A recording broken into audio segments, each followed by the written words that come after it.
this McBain team. These are two of your top 3 schools in the Highland Conference, and McBain wants to try and make a statement here on their home court. Yeah, McBain is going to be trying to upset a 10-game losing streak to these Manton Rangers.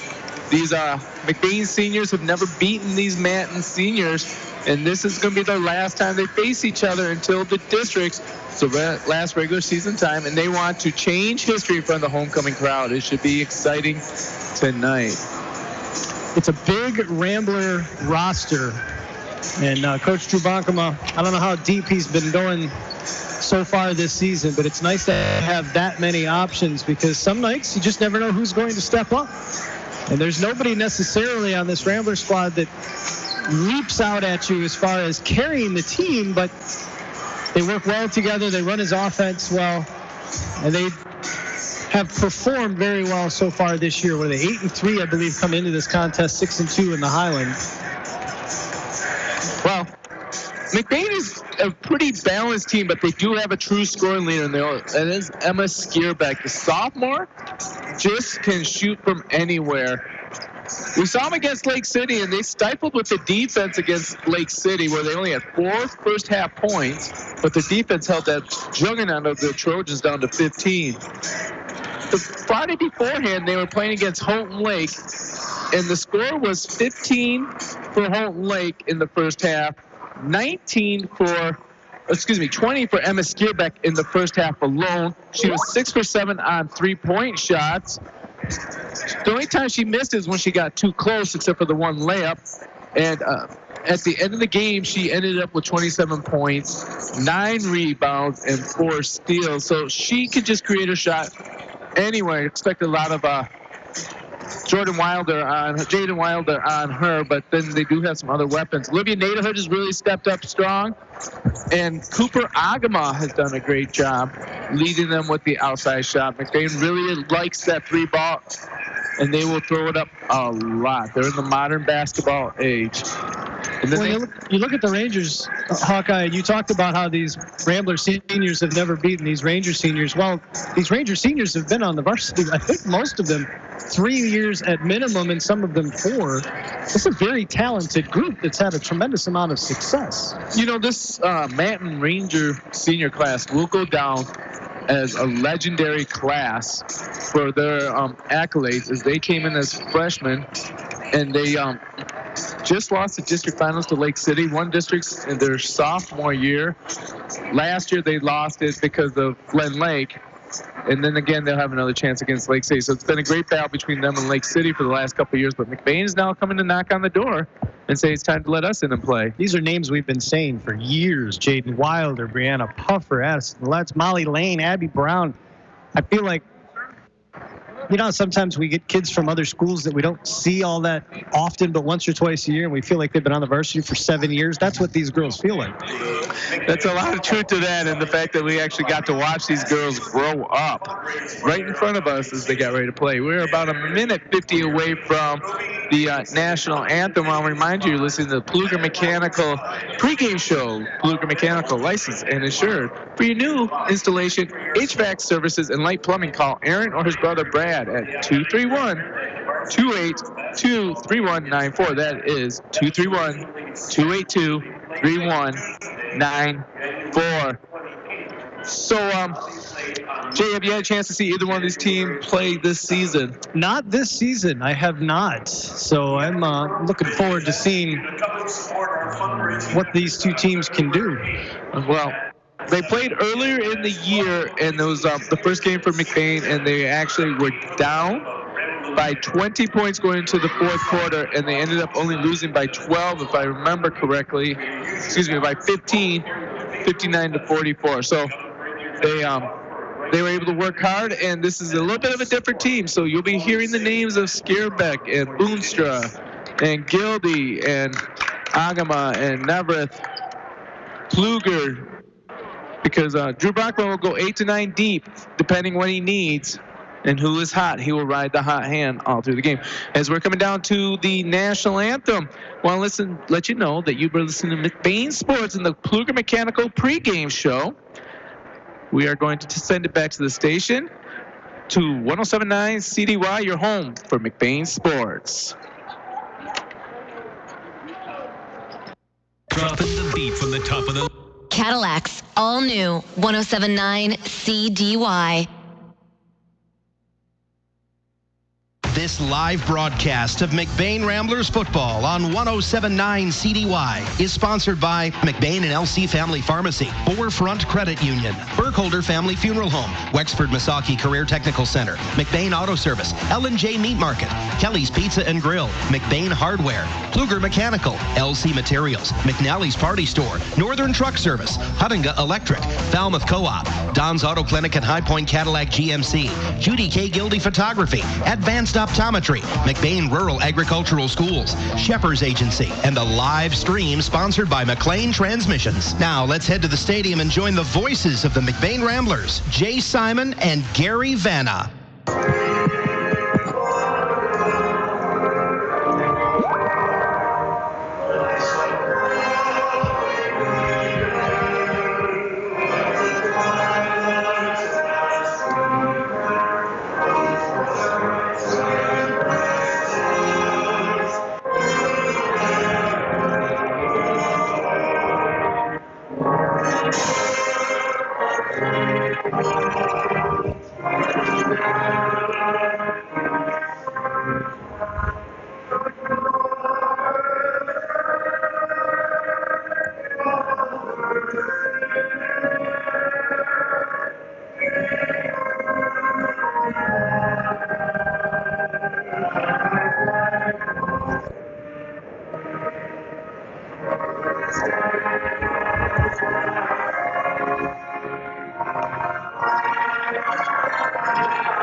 All right, that was our national anthem. And in the background, you heard the Hall of Famer, Harv Lucas.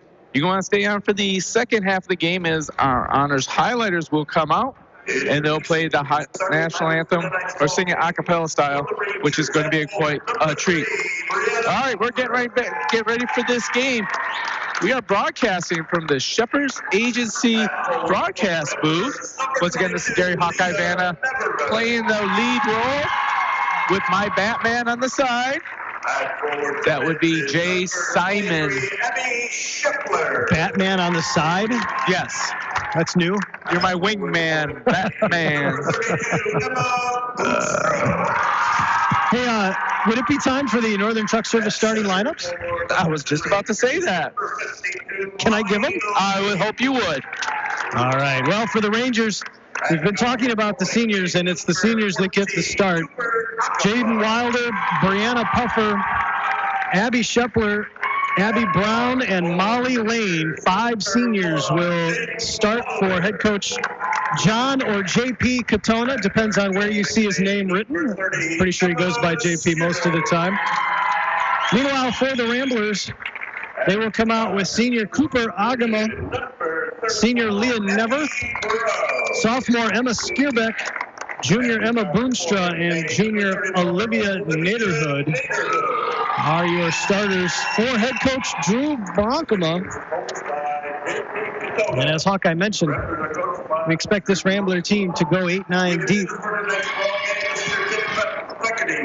I got to think, Hawkeye, here at home, big crowd, homecoming crowd, full house, getting off to a good start is going to be key for the Ramblers. If they can pick up some early momentum, that's going to really help them in this. Yeah, they really hit a dry spell last Wednesday against Lake City, and they need to change things around. Emma Skierbeck can just light it up from anywhere, but the trick with her is she has to get started early, because if she doesn't, she'll pass on the shots, and she's not one to try and shoot her way out of a slump, but then starts delegating to someone else. Be interesting. There is a freshman and a sophomore on this Ranger roster that only goes 9 deep. So be interested to see if they see any kind of significant time. And Emma Skierbeck wins the jump between her and Molly Lane. And then we started off. McBain with the ball at the top of the action. Pass off to Skierbeck. It is Jaden Wilder. Will be on Skierbeck all game. Here's the white out motion offense right there. Naderhood thinks about it, gives it up to over to Neverett. Neverett rarely shoots the 3-ball shot. She's going to pass up on it. Swung around to Agama. Agama's getting ready to set it up. Abby Brown's right there in front of her. Swing all the way over to Emma Skierbeck. That's who they want to get in the hand. Neverett gives it up to Boone, so there's a backdoor cut. Great cut off by Jaden Wild to make sure that's not open. Really good patience by the Ramblers right now, Hawkeye. Not forcing anything. Rangers playing great man-to-man defense, but McBain just running their offense. Emma Skierbeck looks up for the pass. Jaden Wild picks her pocket, brings it down to the other end. Now they got their offense going. Molly Lane with the 10-foot jumper knocks it down. Rangers up 2-0, 7 minutes left in the first quarter. Nice little step back 12-footer from Molly Lane. The ball's up the court. Naderhood goes hard to the basket. Partially blocked. Neverett out battling underneath for the rebound. Misses the first puppy, gets a rebound. Second one bounces around the room, misses that one. It's probably corralled by Lane. Manton's up running. Jaden Wilder, exact same spot as the last shot, but misses this jumper. Rebound Rangers out to Abby Brown. She misses it. Wilder gathers the rebound. Manton pulls on top. That is 2 rebounds and 3 attempted shots for Manton on this possession. Ball is swing around. Abby Brown. Down low pass right there to Molly Lane. Misses the beat. Turnover, Rambler ball. Really nice job there by Emma Boonstra. She was sealed off by Lane underneath, and it was a really nice looking pass, but Boonstra reached down, got a piece of it, forced it to go off lane and out of bounds. It looks like Manton has extended their defense as McBain brings it over the timeline, and they can't even get it to the 3-point line to get a good look. Manton's been closing out on the shooters out there. Top of the key, Olivia Naderhood knocks it down. Olivia Naderhood had the only first half points for McBain against Lake City. Back in the other way, Molly Lane, short little jumper, misses. Rebound Neverett. McBain walking the ball up the court. Abby Brown picking the ball up at half court. I got to think, too, Hawkeye, that taking the air out of the ball a little bit, being patient on offense, not speeding up the game is going to benefit McBain. Yeah, Man wants to run. And reduce the amount of opportunities they have.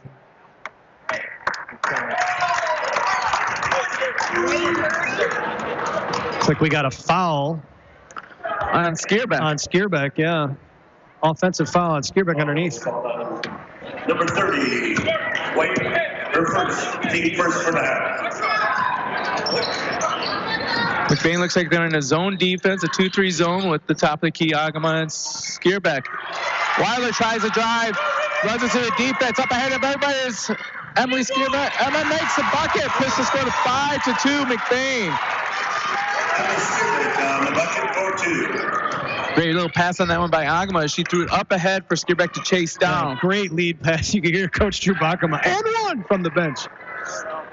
Oh, that's money there. Abby Shepard from the 3-point line knocks it down to tie the game up 5-5. 4:42 left in the first quarter. Agama brings the ball over half court, trying to set up the offense with Emma Skierbeck. She never thought by herself. 3-ball in and out, no good. But rebound, Naderhood. Naderhood blocked hard down below by Pupper. But they're going to say got the elbow and the ball. A quick block. Didn't even get off the ground for the jumper before she got it blocked. But as you said, Hawkeye caught the arm. Yeah. Naderhood knocks down the first one. Moffitt checks into the game for Molly Lane.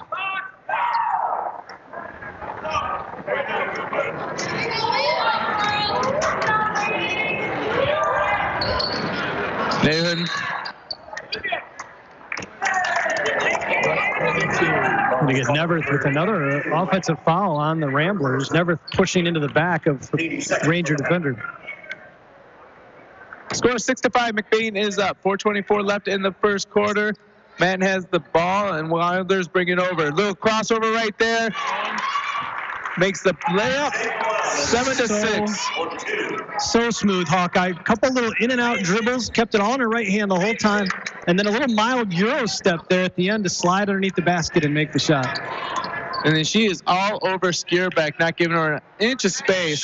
She is, and they are letting Wilder defend her closely. A little hand checking going on, but if you can get away with it, that's the way to continue to defend. Skierbeck finally gets loose, throws a 3-ball up, no good. Rebound by Boonstra. Boonstra in jail. Gets out to Skierbeck, wide open again. Misses the second one. Battle down low. Naderhood finally loses it. Manton has the ball and up and running. Picked off by the defensive back, Agama. Agama goes all the way to the basket, misses it, but she did get hacked from behind. I believe they can get that one at Abby Brown. No, Abby Scheffler. No. They're giving that one to Puffer. That's her second. Great job by Agama, reading that long pass, stepping in front, like you said, just like a defensive back, and then blew by one defender on her way to the tin. Steadily knocks down the first one. The seniors tied the score up 7-7 with 3:33 left in the first quarter.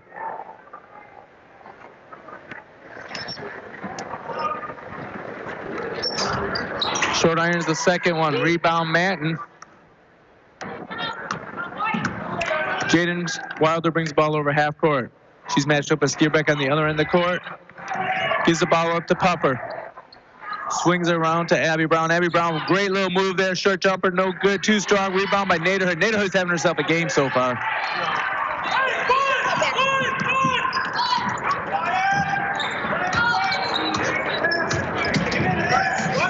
Ball's on low. Wide open jumper. There's Skierbeck with that smooth stroke, knocking it down. 9-7, 2:55 left in the first quarter. McBain is winning. Great intensity out here. Puffer tried to blow back Boonstra, no good. Passes out to Wilder. She gets hip checked on the way to the hole, and it will be a foul on the floor. It's a good call. It's definitely a good call on Skierbeck. But if you're Coach Drew Bonkema right now, you're looking at the officials and saying, all right, that's fine. That's a good call. Give it to me on the other end with the handshakes. Well, that's actually the second one on Emma Skierbeck, so you're going to have to keep an eye on that as Katie Heastan checks in the game for the Ramblers. Molly Lane checks in for Manton. Manton inbounds the ball. Out in the corner, all by herself, is Abby Scheffler. Scheffler misses the three-pointer. Rebound ran down by Cooper.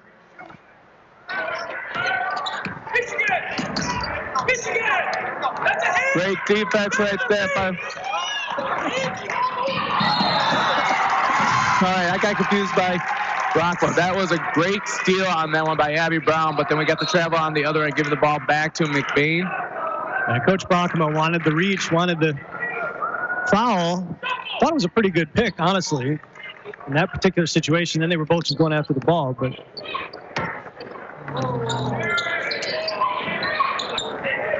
McBain has the offense set up. The ball's in the hand of Cooper Agma. They're running the motion offense, swinging all the way around, trying to get that motion person down low. Good patience on this. Skierbeck, 3-ball.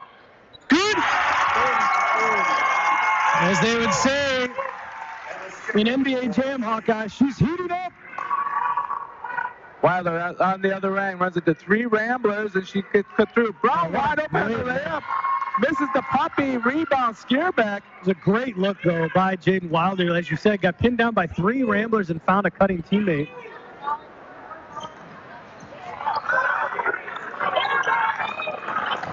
That is some tough defense from the Rangers. Rangers got a steal on that one, and they're going to be calling the double drill on Molly Lane. This is a high-intensity game, and the fans in the crowd is really jumping on this. It is, and Abby Brown is frustrating the heck out of Cooper Agama, who's having trouble even getting it over half court. 2 steals out just at the half court mark, and here she's going to pick her up at the volleyball line. Well, she breaks the press by herself, gets it up to Emma Bloomster. Bloomster, step back 3-ball, a little long, rebound by Abby. That's just a safe call. Scheffler's. 12-7, McBain is up. 1:12 left in the first quarter. This has been a very quick first quarter so far. Abby Brown trying to take Cooper off the dribble. Finds Wilder here. Wilder's just deadly with that right-hand dribble. Gives it up to Moffitt. Moffitt going around. Shot no good, but Molly Lane just using her muscle to get that rebound. Gets a second rebound on her miss. Gives it out to Abby Brown, and Abby Brown's 3-ball is just off the mark.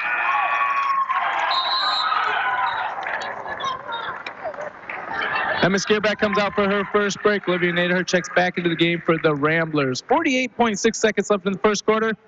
Ramblers are up 12-7. Abby Brown picking up Cooper early. So Devitt decides she's going to help out with that. Quick shot there by Olivia Naderhood. Too strong. Rebound Manton. Shepard brings the ball over half court. Being guarded by Heastad. Tries to pass it to the lane. Stolen by Naderhood. Now it's coming back the other way. 24 seconds left. McBain up 12-7. McBain wants to get the last shot. Abby Brown is just playing some fantastic defense right now. I don't know if she's wearing an orange jersey or a white one. Well, she's trying on number 14, Cooper Agama. Cooper gets the ball back, picks up her dribble. And she throws it in the corner, and it's going to be an unforced turnover. With 13.1 seconds left in the first quarter, Manton has a chance to cut into this 12-7 lead. Alexa Skilly checks into the game for the Ramblers for Leah Nevers, bringing in a little bit of height. She's going to have the task of trying to contain this Molly Lane down low. Molly Lane's just a strong ballerina type of player down there that just can outwork most girls. Top of the key, Abby Brown down low to Moffitt. Moffitt trying to drive around. Stolen by Naderhood. 1 second left. Doesn't get the shot off. At the end of one, it's 12-7. McBain is up. You are listening to McBain Sports on the all-new 107.9 WCDY.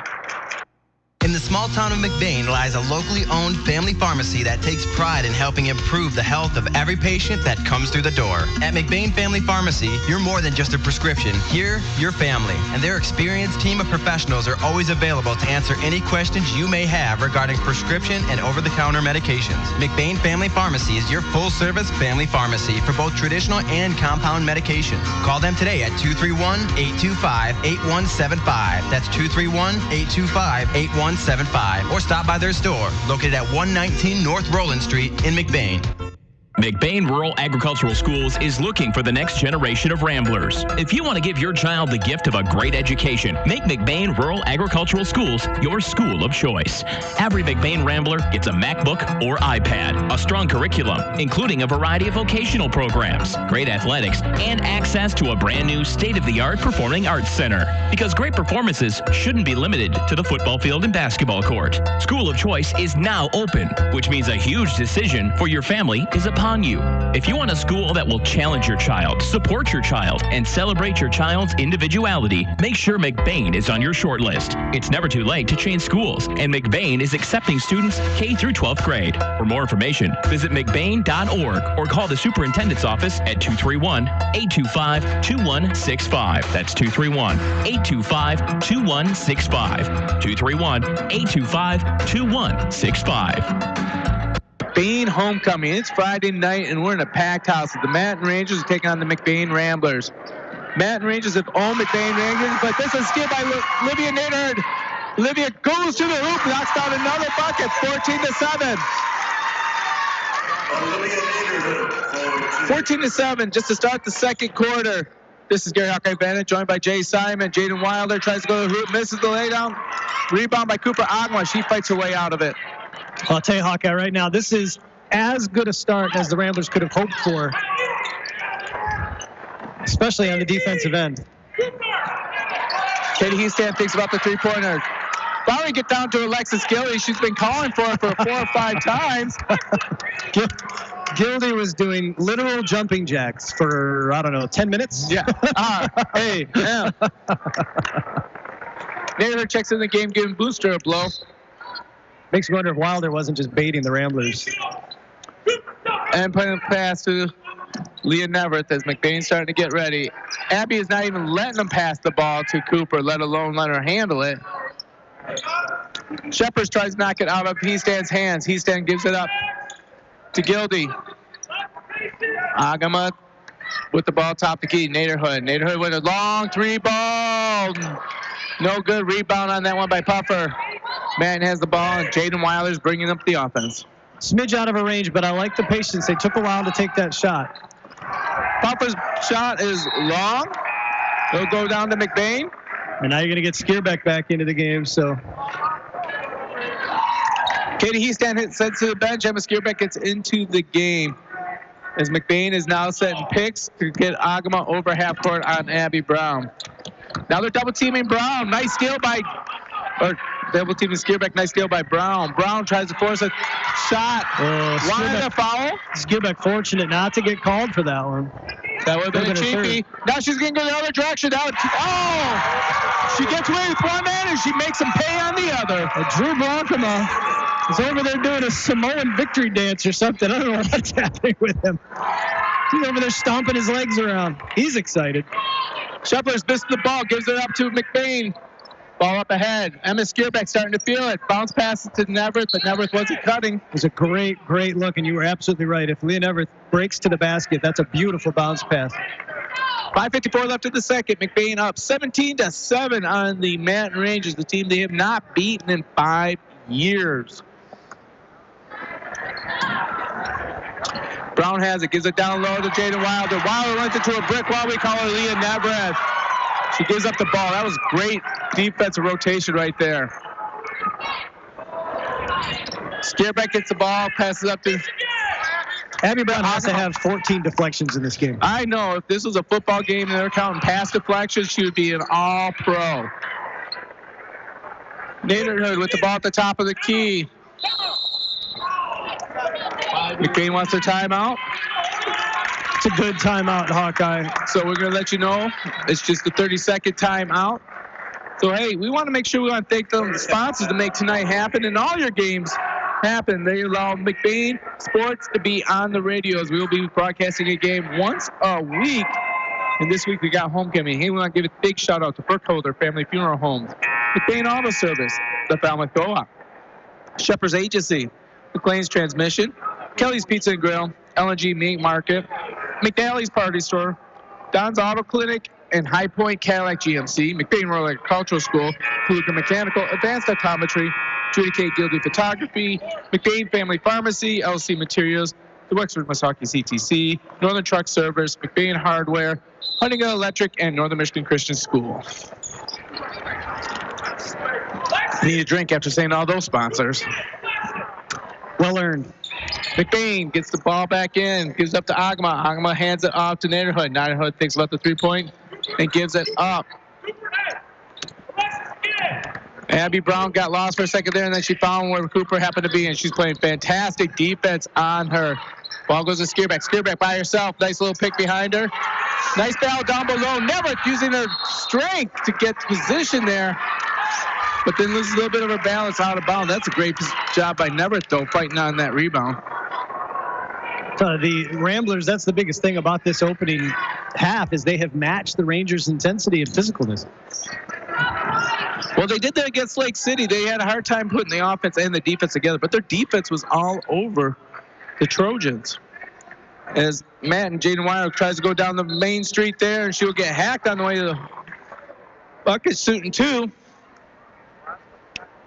Make sure. 21 white. Alexis Gildy with that foul. Foul number 21 white. First.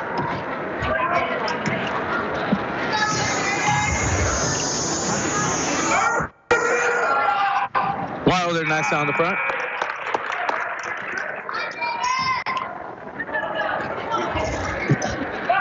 Addison Letts, the senior, checks into the game for Molly Lane.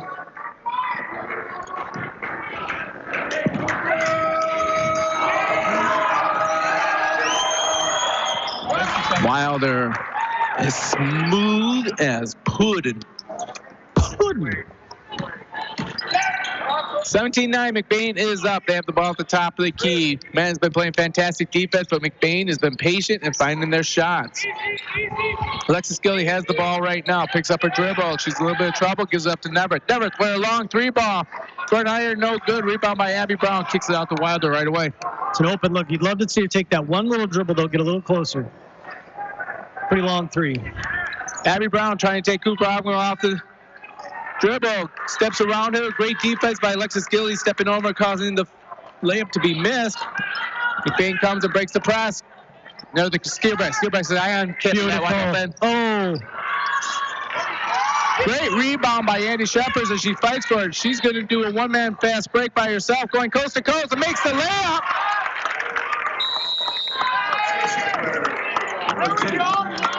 11-17, McBain is up. We got a timeout by Manton. And they're going to try and set up a defense. What do you think JP has in mind now? Well, I think what he wants to talk to them about right now is the advantage they can get when they push the ball. They've been able to get it and get up ahead of McBain in those situations because McBain wants to come up and that little hesitation dribble. So many good ball handlers on this Ranger team. They can get to the rim. When they let McBain set up, the help defense is there, and that's where McBain has really hung their hat tonight. But in transition, the Rangers have been able to get good looks. McBain, meanwhile, though, I got to say, on that previous play, Cooper Agama pushed it after they double-teamed Skierbeck, got ahead of the two primary defenders in Wilder and Brown, got it up to Neverth, and then Skierbeck coming down on a little trail, little flip pass from Neverth. That was a beautiful play. It didn't go down, but really well drawn up. Well, let's see what JP drew up right here. Is McBain inbounds the ball. Jaden Wilder is waiting at half court. Agma sets it up.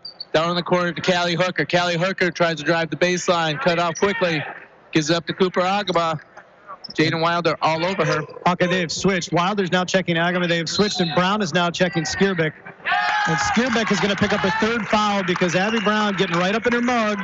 And Skierbeck gave her a little push, put two hands on her chest and pushed her to the back. And whether or not that was, maybe a little acting from Abby Brown, she drew the foul. She was in the right spot. Skierbeck definitely pushed. And that's where Emma really has to understand the situation. 2 fouls, that's her third. And now that's what Coach Broncom was talking to her about over on the sideline. Well, that's a senior move versus a sophomore. You're too important is what he's telling her right now. Molly Lane with the cleanup on that one, knocks it down, makes us a score 17-13 Ramblers. 3 minutes left in the second quarter. Skierbeck should play out for the rest of the first half because of the 3 fouls. McBain's going to see what they can do right now. Neighborhood has a pocket pick by Abby Brown. Man getting off and running. Popper has the ball at the top of the key. Thinks about it, gives it up to Shepard. Shepard's down low to Jaden Wilder.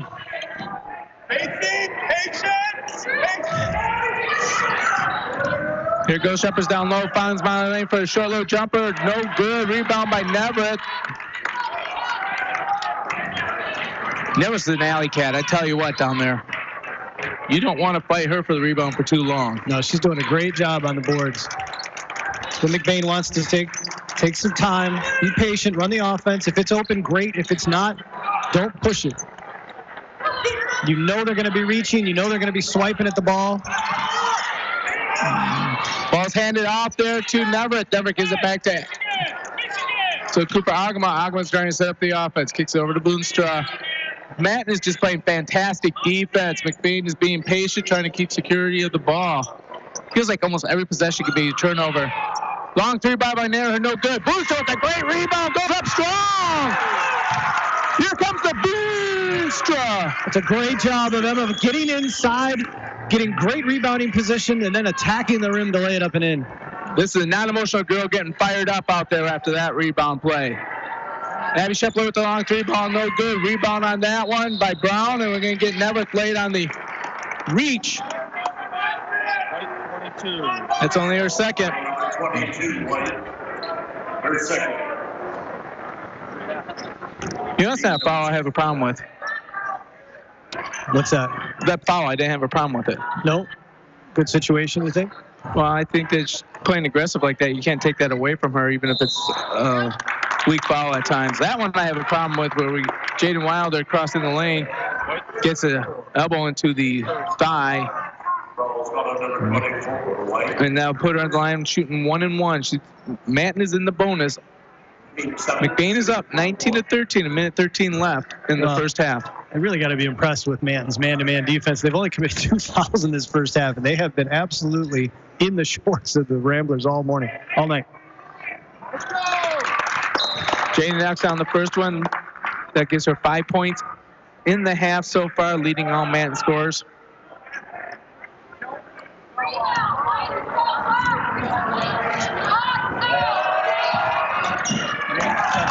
Knocks down the second. 19-15, McBain's up. Minute 12 left in the first half. Agama brings over half court, gives up to Boonstra. Boonstra, a little hard pass, but Callie Hooker brings it back in together and gathers it. Agama wide open 3 ball, looks good.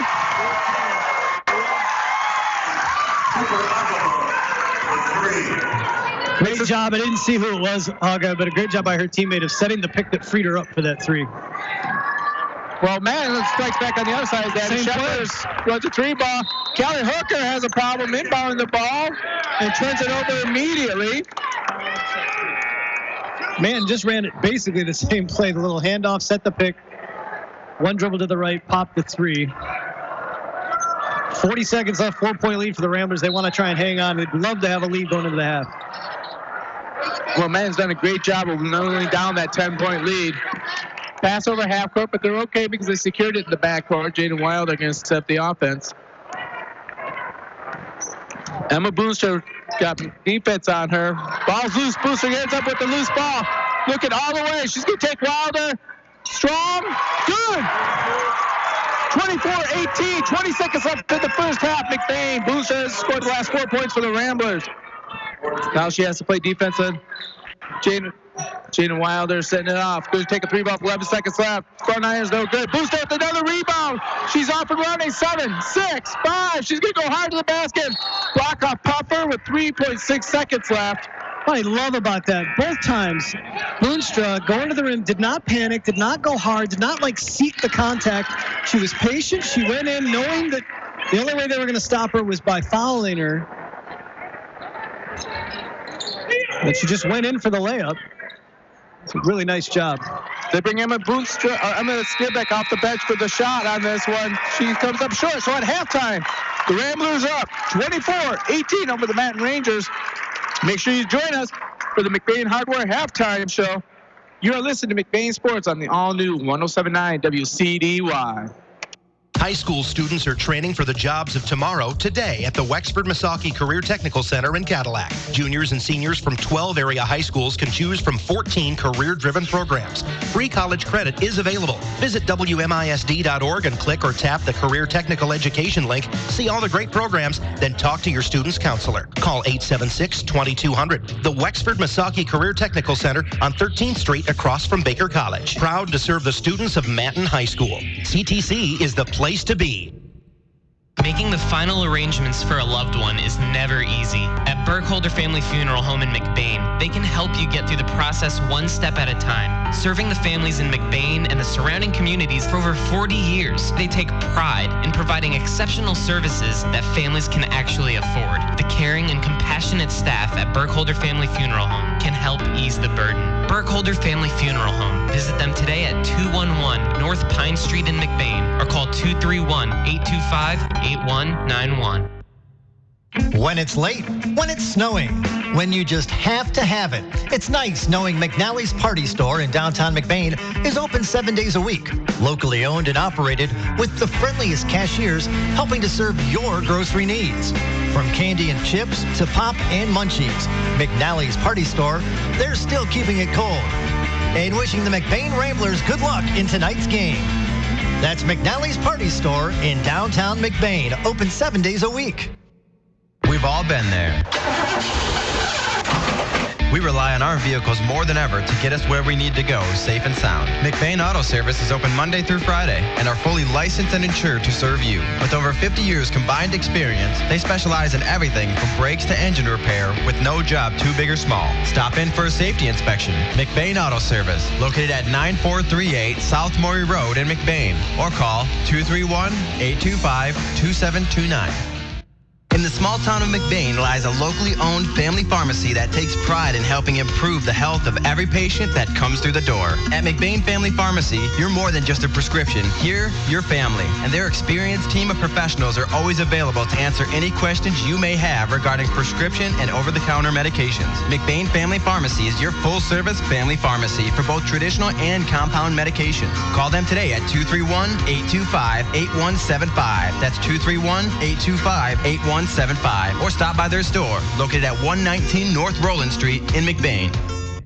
When it's late, when it's snowing, when you just have to have it. It's nice knowing McNally's Party Store in downtown McBain is open 7 days a week. Locally owned and operated with the friendliest cashiers helping to serve your grocery needs. From candy and chips to pop and munchies, McNally's Party Store, they're still keeping it cold. And wishing the McBain Ramblers good luck in tonight's game. That's McNally's Party Store in downtown McBain. Open 7 days a week. And we're back. It's Friday night. We have a special treat. The competitive cheer team is giving a rare routine here, doing a fantastic job. It is homecoming night, and we got all the stops pulled out. We even let me do the play-by-play. This is Gary Hawkeye Band. I'm joined by Jay Simon, my Batman. I'm his little Robin. Actually, I'm the Cato to the Green Hornet. Oh, that's right. That's what we were going with, wasn't it? Hey, you're listening to the McBain Hardware Halftime Show. Make sure to see Ron or Tyler for all your needs.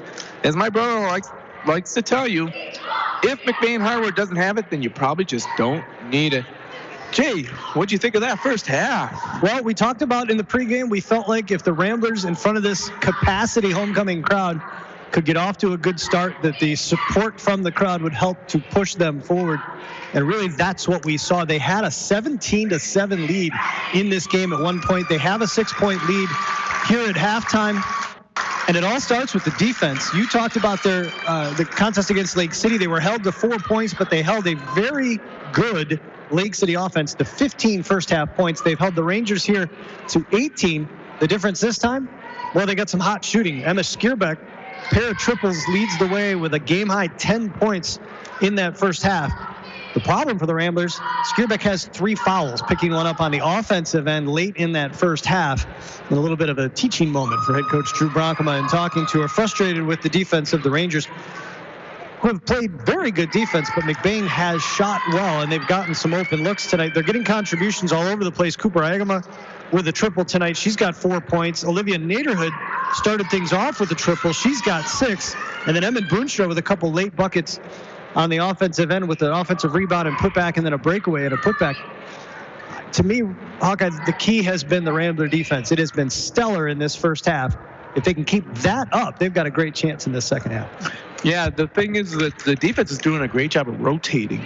And the rotation the help defense has been great. Yeah, and that's been the difference here. Is the difference. As our competitive cheer team's getting ready to wrap up the routine right here. The crowd will stay in their seats.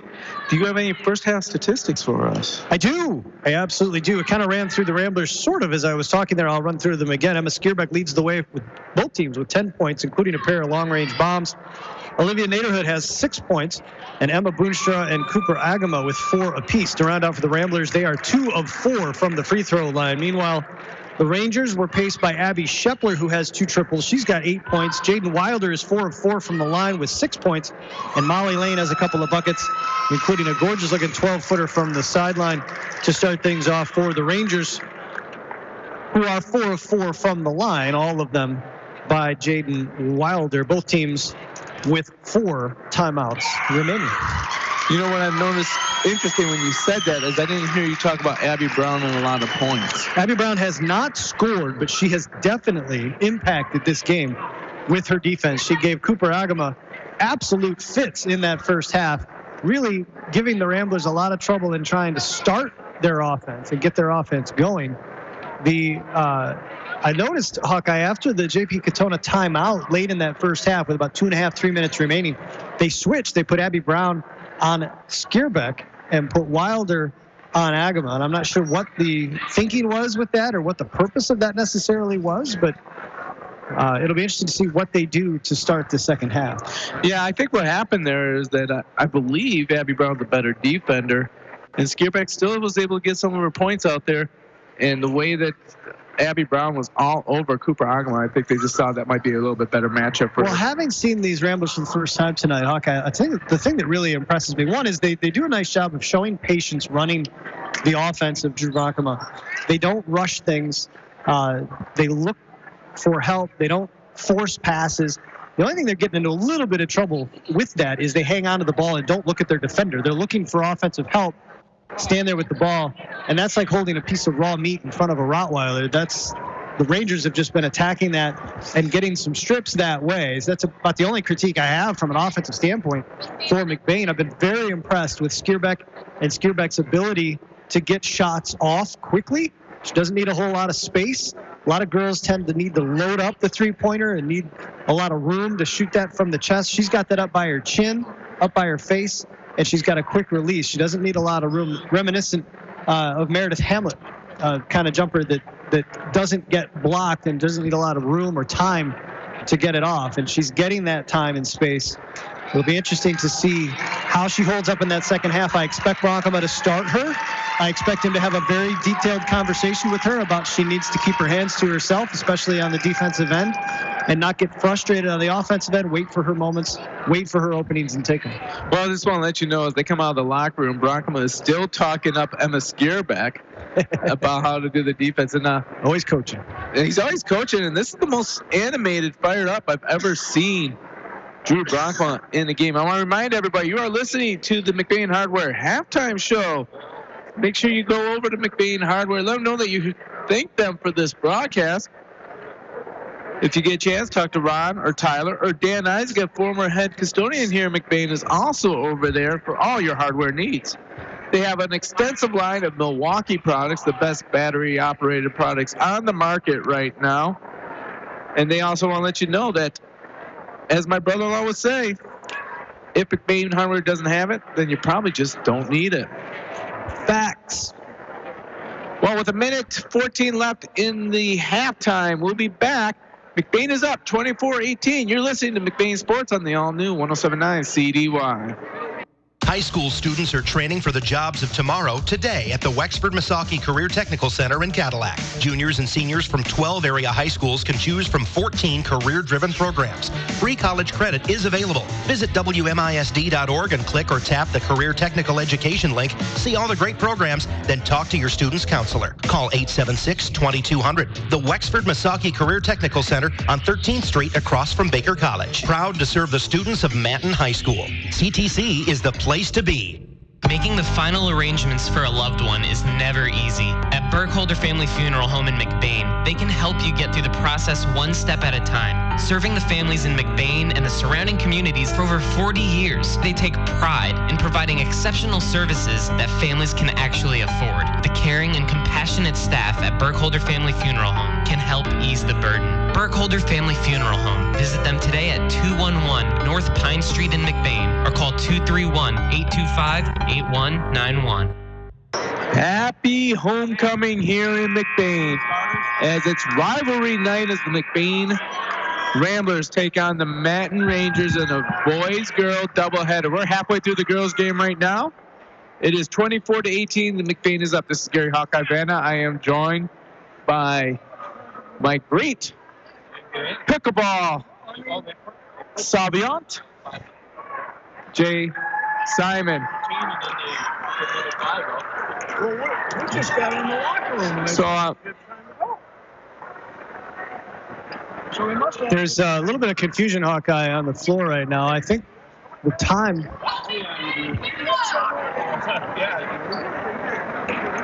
Coach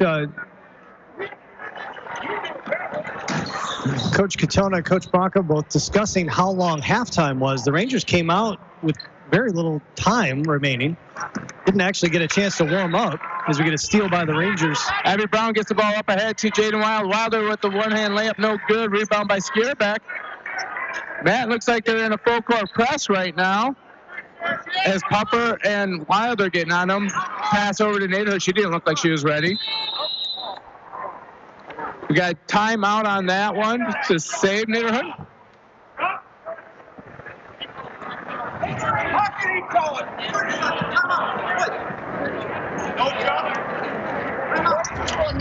Well, we're having a jump ball right here. Both coaches are getting animated. They're getting amped up for the second half here, too. We got a 30-second timeout by the Ramblers. It looked like it was going to be a jump ball, and I thought left time had passed, that the official over by the two players had called the jump ball, but we got a 30-second timeout by the Ramblers.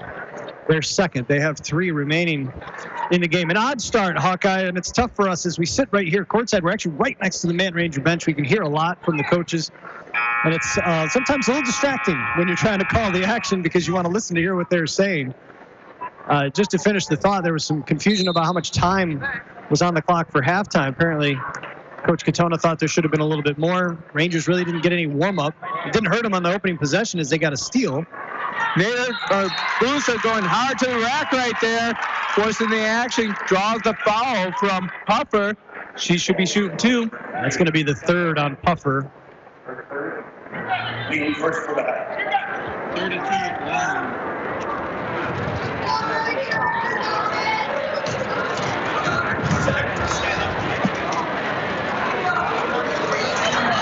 As Booster missed the first one, we want to give a big shout out to Patty listening out in Colorado and Denver. She went out yesterday dressed in her 80s gear, and Elizabeth had to pick them up in there. Is wearing a pink hoodie or sweatshirt and a denim collared shirt underneath. So that's not the most interesting part of the text we got. Of course, that Patty is, I'm just going to go ahead and name her, Patty Hamlet, wife of much better half of former Rambler girls head coach Todd Hamlet. And number 1 assistant for Fair State girls. There you go. She's out in Colorado as the Rangers miss a jumper. Rebound battled for it. I think we're going to get a travel. Coach Brockema encouraging them on. Yeah, that is a good no call. Just both battling for the ball, and Boonstra walked with it, or slid with it, I guess. Yeah, she's with her first grandson, Huck. Yeah, no, that's the thing. It's that name. Everett Huxley Capobianco. That is name of the year. My goodness. Abby Brown misses the layup. Rebound by Emma Skierbeck. Yeah, right now he's projected to be 7 foot, 350 pounds, and have size 21 shoes. Cooper Agumar brings the ball over half court. Jaden Weiler is just pestering the snot out of her. She doesn't have to wipe her nose because the snot's being pestered out of her. Oh, I want to say it. Layup. Hoop to the hoop with the scoop. 26-18. McBain up. 6:25. Been waiting 3 years to say that statement. Ball over to Abby Shepard. Shepard's 3-ball. Bounces off. Rebound by Booster. Booster has just been playing awesome for the Ramblers. He's been a difference maker. Cooper brings the ball over half court. Getting a little bit more space with Jaden Wilder than she had before, but Jaden Wilder closed the gap on that 3-ball attempt and blocks it. And gets the own block. Up ahead to Abby Brown. Down low to Molly Lane. Molly Lane all by herself. Jumper, no good. Off the Rangers McBain ball. Olivia Naderhood is fired up. She might have got a piece of that shot, forced the miss, and then battling for the rebound, forced it to go off of Lane. Molly Lane is a difficult force to deal with down low, and Olivia Naderhood is working hard. McBain breaks the press. Here goes Cooper Agma to the layup. Again, hoop to the hoop with the scoop. Part 2. That is back-to-back layups by Cooper Agama, all set up by a handoff to Leah Neverth. A great pick by Neverth, and then Agama with a free lane to the hoop. Jaden Wilder being harassed, has to give the ball up to Abby Shepard, over to Puffer. Puffer trying to take Booster off the dribble. Gives up to Wilder. McBain's help defense closing up on this one. Abby Brown fakes the 3-pointer, steps in. Gets too close, a little bit too strong. It's a good job, though, of chasing her off the line. Akama going to do 3. No, finds it. What a look. Finds never, drops a dime. McBain's on fire. 30-18. What a look by Agama across the lane. Puffer wide open 3-ball. No good. Neverth with a great rebound, ready to block out. Terrific box out by Neverth. 4:50 left in the game. McBain up 30-18. Everything's being on layups, and they're getting wide open looks. But Skierbeck's going to stretch the defense with a tray ball. JP standing up for this as he calls a timeout, and the crowd and the coach go wild on this. So 33-18 with 4:38 left in the third quarter. It's going to be a full timeout. We're going to throw it back to the station. You're listening to the home for McBain Sports on the all-new 107.9 CDY. We've all been there. We rely on our vehicles more than ever to get us where we need to go, safe and sound. McBain Auto Service is open Monday through Friday and are fully licensed and insured to serve you. With over 50 years combined experience, they specialize in everything from brakes to engine repair with no job too big or small. Stop in for a safety inspection. McBain Auto Service, located at 9438 South Maury Road in McBain, or call 231-825-2729. Friday night, it's homecoming. We have an electric crowd here at this Gary Hawkeye Band, joined by Jay Simon, the Batman, to his Cato, the Green Hornet. You pick the sidekick and the superhero, but we're having a good time. That's all I know.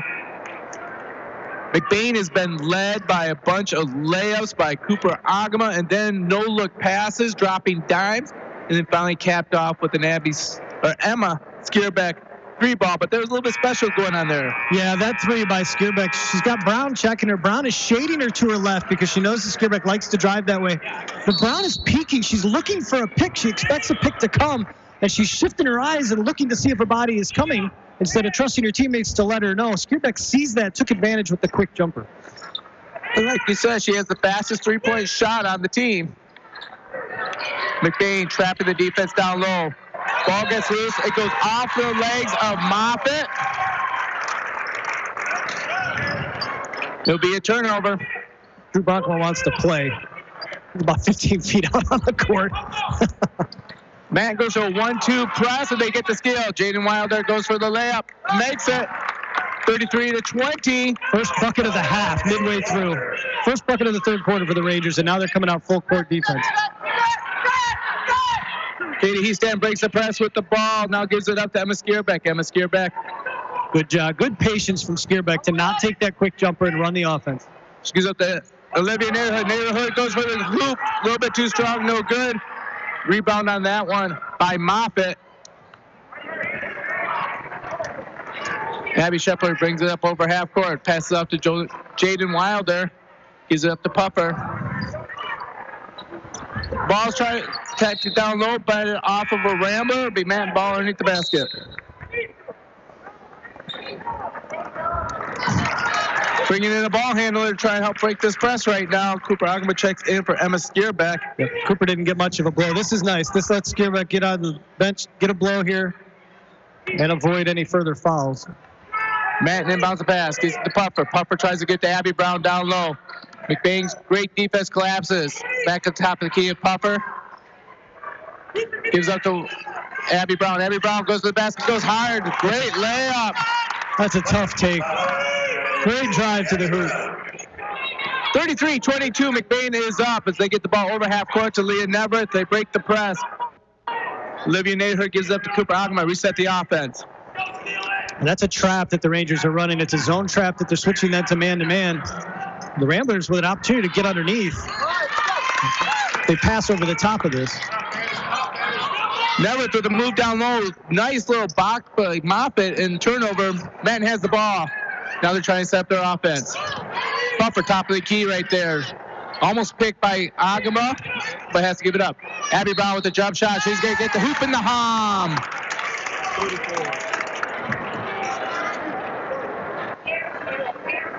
They can get Naderhood with the hitting the elbow from behind. Abby Brown very focused and continue to knock it down. Molly Lane checks back in the game for the Rangers, and Alexis Gildy for the Ramblers.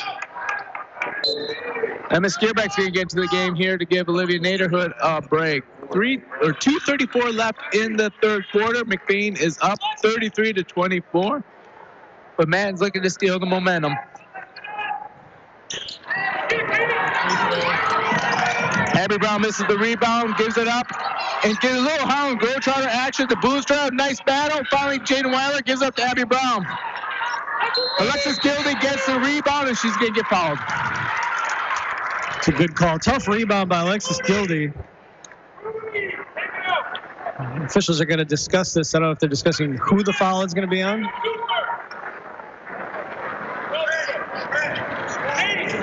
It's going to be on Wilder.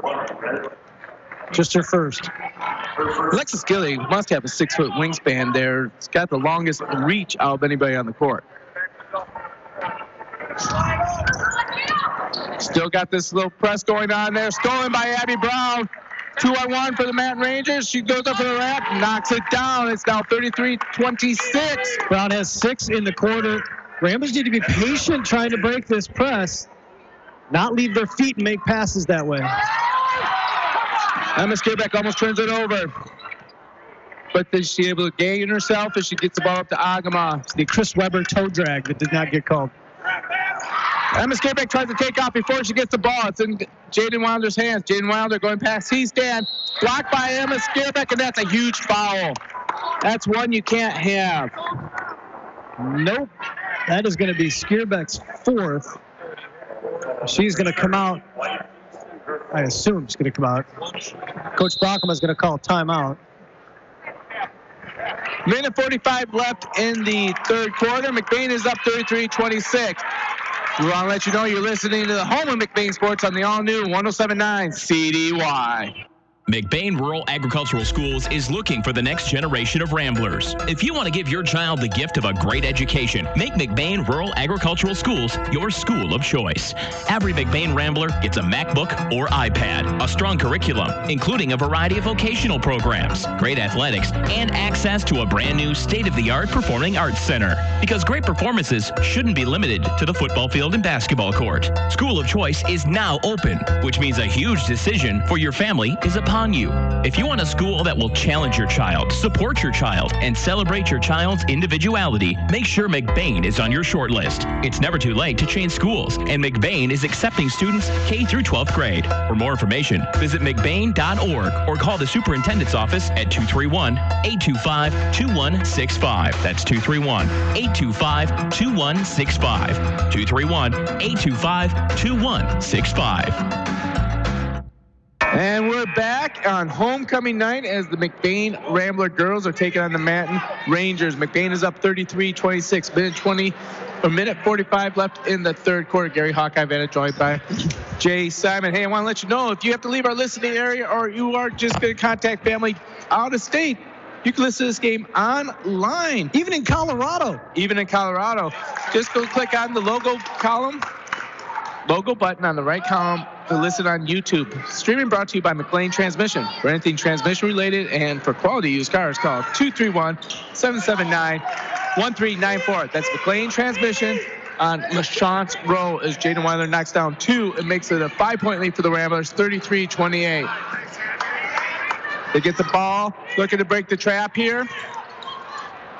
Threw over it. Gilding secures it. McBain's able to break the trap, and they're calling off the hands of Agama. So that defense still gets the turnover, even though it was in on the front court. Yeah, Manton has really dialed up the defense in this half after the Ramblers jumped out to a great start. Rangers imposing their will defensively now. The Ramblers have got to do it on this end defensively.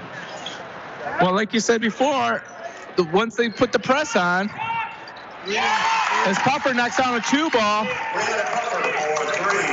Oh, they gave her a 3 on that one? Should have been a 2. Clearly inside the line. Abby Brown with the steal, going coast to coast, makes the layup. It's good. 33-32. Under a minute left. McBain with a 1-point lead. This defense has just been handling McBain. Double dribble on McBain. This could be a turnover. Booster checks back in the game for Gilding. This third quarter, Hawkeye, was totally set up by the way the Rangers played defense in the first half. The officials allowing them to play defense they want to play. There's nothing wrong with it. Some officials will call those hand checks. Some officials let them get away with it because they can. Now they're being aggressive and physical, and they're getting a lot of steals. It's clean defense. I'm not saying they're fouling them. It's just they are being very physical with them, and they're taking advantage of what they're being allowed to do. Abby Brown's no good. Rebound by Boonstra. Under 30 seconds left. McBain with the 1-point lead. The press is off at this point. Agma throws it in the corner. He stand wide open jumper, no good. That would have been huge. Molly Lane gets the rebound. Manton with 15 seconds left, looking for the last shot. 33-32. McBain is up. Under 10 left in the quarter. Third quarter action right now. Gives it up to Puffer. Puffer has range. Drives it to the basket. She's short, no good. Rebound by Boonstra. Agma hangs on to it. At the end of 3, I need to catch my breath. McBain up 33-32. You're listening to Home of McBain Sports on the all-new 107.9 CDY. High school students are training for the jobs of tomorrow today at the Wexford-Misaki Career Technical Center in Cadillac. Juniors and seniors from 12 area high schools can choose from 14 career-driven programs. Free college credit is available. Visit WMISD.org and click or tap the Career Technical Education link. See all the great programs, then talk to your student's counselor. Call 876-2200. The Wexford-Misaki Career Technical Center on 13th Street across from Baker College. Proud to serve the students of Manton High School. CTC is the place to be. When it's late, when it's snowing, when you just have to have it. It's nice knowing McNally's Party Store in downtown McBain is open 7 days a week. Locally owned and operated with the friendliest cashiers helping to serve your grocery needs. From candy and chips to pop and munchies, McNally's Party Store, they're still keeping it cold. And wishing the McBain Ramblers good luck in tonight's game. That's McNally's Party Store in downtown McBain, open 7 days a week. Happy homecoming as we go in the fourth quarter. Jay has an observation about what he just said about that last quarter. What is that? That was a tale of two halves of a quarter, Hawkeye. A 9-0 otherwise known as a tale of 1/8. 1/8, there you go. 9-0 run by the Ramblers to start that third quarter. 14-0 run by the Rangers to finish it. And we've got a 33-32 game here to start the fourth. Manton has the ball on the top of the key, and it's been screwed by their press defense, getting easy layups. McBain's defense has been good on the half-court set. Jaden Wilder with the attempt there. Battle down below. They're going to call a foul on the down low. I think it's going to be on Naderhood. Not Naderhood. Neverth. Yep. It's going to be the third on Leah Neverth. Ramblers' half-court defense, Hawkeye, has been pretty solid, but as you said, it's the transition, the offense trying to get over half-court, get into their own offense. That has allowed the Rangers, I think, at least 10 of their 14 points in that third quarter came off of transition buckets. Marlene with the inbound pass, mishandles it, never gathers it, gives it up to Agama. Jaden Wilder fighting her, gives up to Heastan, backdoor cut, but knocked out by Shepler, and it was going to be McBain's ball underneath the basket. On the bright side, they get the inbound under their own basket. Yeah, this is going to be really nice at this point. Moffitt checks in the game for the Rangers. She's going to give Lane a break. Think about this, Hawkeye. This is no different than the outset of the game. I mean, yes, the Rangers are picking up more full court, but this is no different than the pressure they saw early. Ramblers did a really nice job of handling that pressure early. They're going to get Neverth again on the legal screen. That's going to be her fourth. Boy. That's tough. She has given them some terrific rebounding in this game. 7:32 left in the game. McBain is up 33-32, trying to hold on this one. Trying to stop this Manton team from just going nuclear. Now we're going to get one going the other way. That's going to be Puffer's fourth foul. Man, still has the press because it's worked so well for them. McBain has not scored since they've gone to this press. Hawkeye Mann has committed 5 fouls in this contest.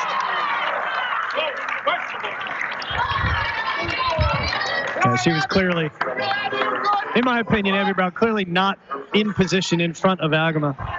That's a good block call, but that is the first non-Puffer, non-Wilder foul called on the Rangers. McBain finally gets the ball in. Jaden Wilder all in. Cooper short right there. Cooper runs off of a Boonster pick. Gives up to Neverth. Neverth for the 3 ball. Good! Stays the lead to 4. 36-32 with under 7 left in the game. Shepler's shot too long. Loose ball on the ground. Scrappy little Neverth going after that one. Knocks it out of bounds. Manton will reset. Foul trouble now. You got Skierbeck and Neverth both with 4 fouls for the Ramblers. Neverth remains on the floor. Skierbeck on the bench. And then Brianna Puffer also on the floor for the Rangers. She's got 4 fouls. Jaden Wilder has the ball at the top of the key. Looking to try to shake and bake. Heastand's good defense. Vanderhood picks the pocket. Shepler's get 2 points for the takedown, but she'll get a foul.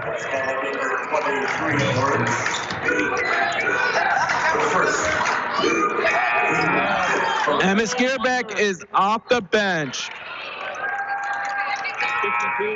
Molly Lane's checking in for the Rangers as she'll bring Moffitt off the court. Skierbeck has checked back in. I don't know if you mentioned that. I think you did. Agama trying to get past Jaden Wilder. Wilder just all over her. Gives up to Skierbeck. Skierbeck's going to be guarded by Abby Brown. Top of key to Neverth. Neverth setting up the offense. Gives it to Boonstra. Boonstra back up to Agama. Boonstra's the safest person to give that ball to because she's being checked by Lane, and Lane is not going to get up on her girl. Boonstra can go by her. I'd like to see the Ramblers maybe try to take advantage of that It could kill a lot of clock by getting the ball to Boonstra, too, because they're just not going to pressure her. 36-32, 6 minutes left in the game. Abby Brown steps back deep for the rebound, or the shot, no good. Rebound by Boonstra, but on her pirouette, she takes an extra step and she turns it back over to the Rangers. Yeah, that's a tough one. Be patient, find your guard, give him the ball. Jane Weiler gets the ball, inbound pass, tries to get past Boonstra, but Boonstra with great defense, quick foot movement, doesn't allow a lane. Get the switch. Skierbeck now on Wilder. See if they go back to Wilder. We'll try to get that fifth. Skierbeck has to let her go, and Wilder gets that easy layup. 36-34, 5:41 left in the game. McBain is up, but it's been all Matt in this half, and in the last 3/8 of this game. Agma brings over half court, tries to pass it. Abby Brown knocks it down, volleyball style. There's this thing that was invented several years ago. Might have been just the last decade. It's called a bounce pass, Hawkeye. How's that work? Well, you see, you throw the ball down low, away from the hands of the defenders to try and get it to your teammates. And what's the benefit of that? Well, it's a good question. Not sure it's taught anymore.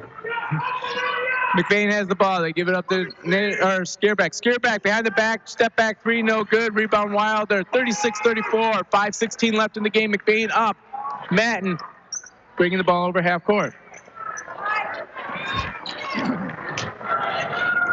As we get the ball up to Shepard. Shepard finds wide down low is Molly Lane. Molly Lane misses the puppy, but she gets her running down, ties the game up, and it will be a timeout.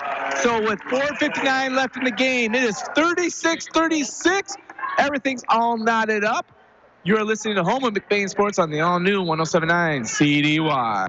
Making the final arrangements for a loved one is never easy. At Burkholder Family Funeral Home in McBain, they can help you get through the process one step at a time. Serving the families in McBain and the surrounding communities for over 40 years, they take pride in providing exceptional services that families can actually afford. The caring and compassionate staff at Burkholder Family Funeral Home can help ease the burden. Burkholder Family Funeral Home. Visit them today at 211 North Pine Street in McBain or call 231-825-8191. Good Friday night. It's homecoming in McBain as we have rivalries going on. McBain girls versus the Manton girls as your main course, and then your desserts will be the boys playing in a little bit later. We'll give you all the action tonight as we're going to be going nonstop to the end of the boys game tonight. It is let me do one of Jay's lines. The score is 36-36. It's fast and furious. If you haven't been listening, my first question to you is, where have you been? Amen. Because this is a ball game and you don't want to go anywhere. Text your friends, email them, do that instant chatgram thing. Let everybody know that this game's going on and you want to see how it ends. You can do it online if you want to listen to the online stream at YouTube, brought to you by McLean Transmission, or just on the regular signal at 107.9 CDY as McBain is trying to break this press. Emma Skierbeck gets the ball over half court. Cooper Agma dribbles through it. She got a wide open back door to Boonstra. Boonstra layup too strong, no good. Rebounded by Shepler. Matt brings the ball back over half court. Tries to get the pass backed away by Skierbeck. Stolen by Naderhood. Agma wants to set up the offense. Trapping Skierbeck right away on the sideline. She passes out. Puffer now on Boonstra. That leaves Naderhood on Molly Lane. Naderhood can go as long as she wants. Passes out to Cooper Agma. Agma hits the stanchion over top, and it's going to be a turnover. 36-36, 4:18. This crowd's about ready to explode. Everyone's wanting to see how this ends. Coach Katona preaching patience to his girls as they bring it up on the offensive end. Wilder brings the ball over half court. Gives it up to Shepler. Shepler for a three ball, no good. Boonstra fighting off two Matt Rangers. Molly Lane gets the ball scored by Cooper Agma. Agma trying to get over half court. They're going to get Abby Brown again. Yeah, Abby Brown doesn't like it, Hawkeye, but she did get her hands up into Agma. That's a tough call. Like I said, we say it all the time, man. Two toughest jobs in the world are refereeing and mothering, and we don't want anything to do with either one. You know what you haven't said yet? What's that? That was a good call. That was brought to you by Advanced Optometry. Advanced Optometry, good call by the official, absolutely. They've done a nice job tonight. They've done a fantastic job, and this has been a tough game to call, and they've called it consistently. Naderhood with the long 3 ball, no good. 3 minutes and 46 seconds left in the game, 36-36.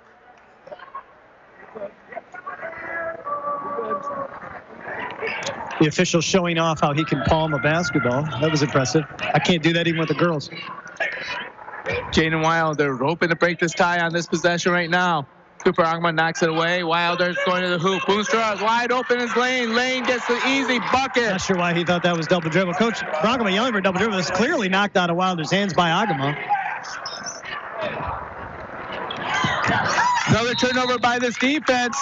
Matten up for the first time all game since the Molly Lane jumper in the first minute. It is 38-36 Baton Rangers. McBain hoping to get back into this and get some momentum back. Jaden Wilder, no hurry right now. Cooper Ogma tries to steal from Abby Brown. Abby Brown brings it up, gives it to Wilder. Wilder crossover, no good with the help defense. Has to kick it back out. They reset. Abby Scheffler down low, tries to get it to Moffitt or Lane, and it's off a Rambler. Hey, you know what we got here? This is what you want.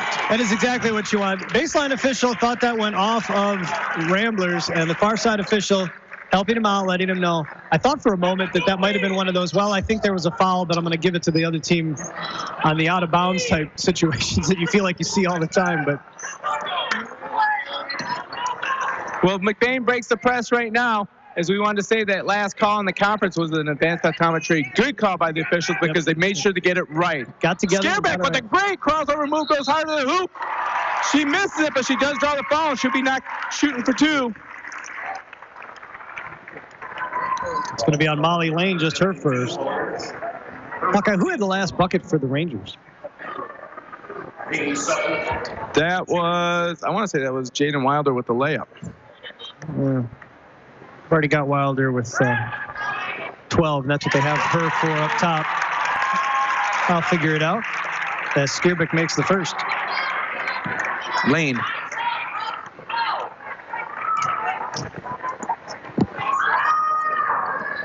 Skierbeck ties it up, 38-38. 2:37 left in this game. Rivalry game is Matten versus McBain. Number 2 versus number 3 in the standings in the Highland Conference. Second time these two teams best each other. Matten won the first one by 15, but they're getting everything they can handle in this one. Puffer's ball's no good. Ran down by Jordan Wilder. Jaden goes to break it out. That's a great Hood steals the pick. 2-on-1. She's going against Abby Brown. A little bit out of control. They're going to call the ball.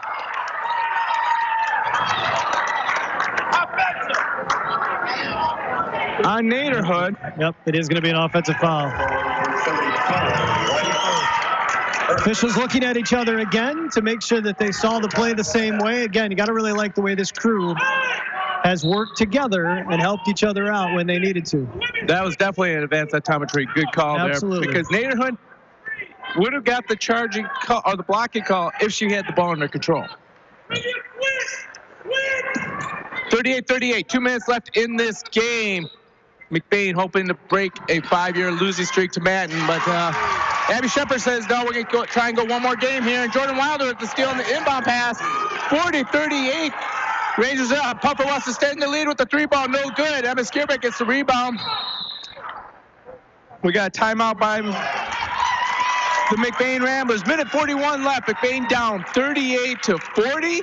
You're listening to the home of McBain Sports on the all-new 107.9 WCDY. We've all been there.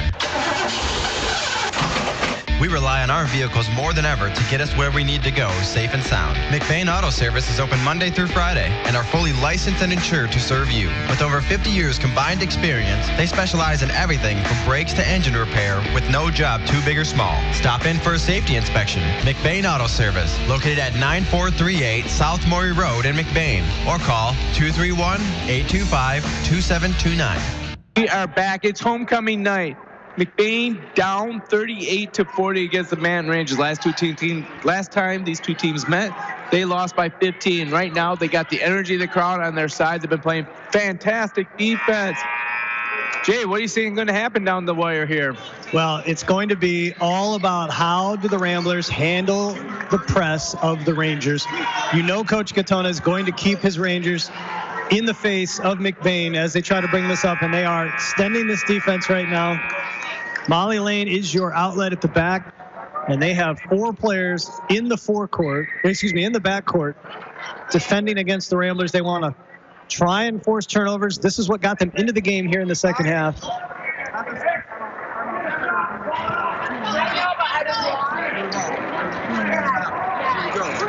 All right, making sure they got the official timeout left. This is a fantastic officiating crew. I am extremely impressed with what they've done and how they managed this game. McBain trying to find someone open to get the pass into. Naderhood has to get in. 5-second call. No. She gets into Agama. Shepard closes quickly down on Naderhood, and we're going to get the turnover. Going to get a carry, which, okay, has happened a lot tonight. That's the call. Man has the ball. 2-point lead, minute 30 left in the game. They don't want to worry about shooting the ball. Looks like they're playing 4 corners right now. Well, and Wilder knows Skierbeck doesn't want to commit the 5th. She needs to stay on the floor. Puffer on Boonstra. Gives it up. Shepard goes by Naderhood, and they're ready to kick it back out. Ramblers can afford to just play straight up defense for about another 20 seconds. Then they're going to have to consider fouling, but they don't want Skierbeck to be the one to do it. Jaden Wilder taking on Skierbeck. Skierbeck knows she's got to protect that foul. Now we're down to under a minute. Breaks an ankle right here. Jaden Wilder kicks it off to Puffer.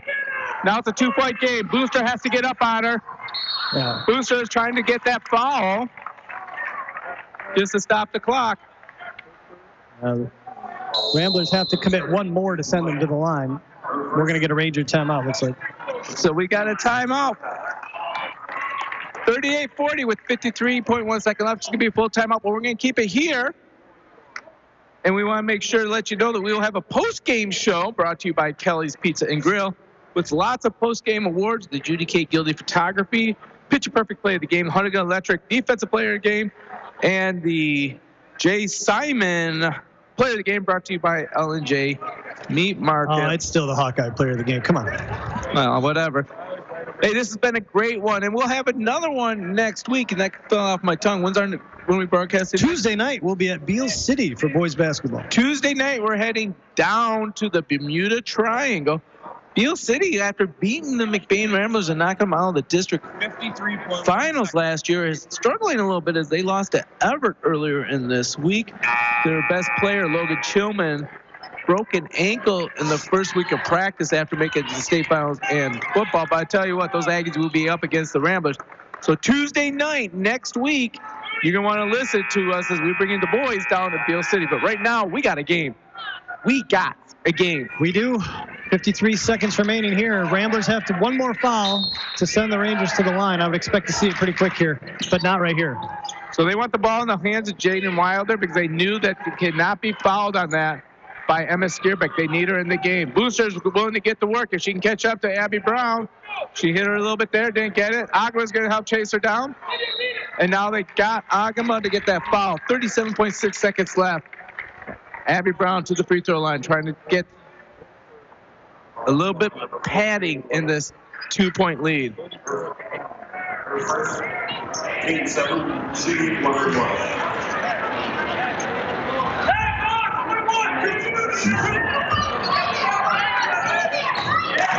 Abby makes the first. Extends the lead to a 3-point lead, 38-41.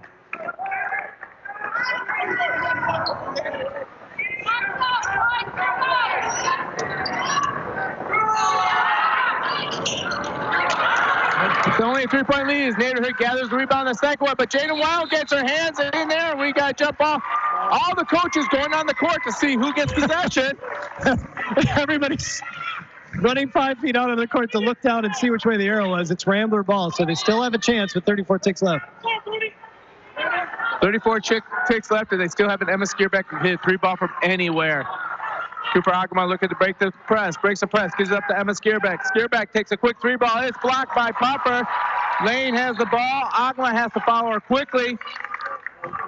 I know I know that Emma knows that she's the one that has to take that shot. I agree that she's the one that has to take that shot. I don't think it needed to be there.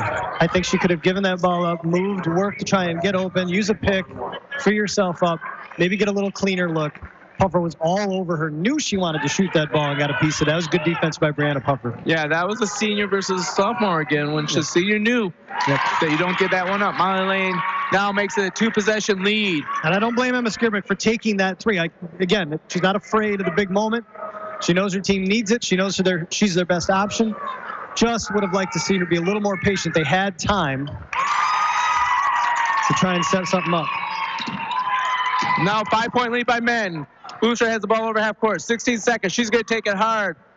Gives it up. It is stolen on that one by Sheppers. Jaden Wilder has the ball, and she's going to try and dribble it out.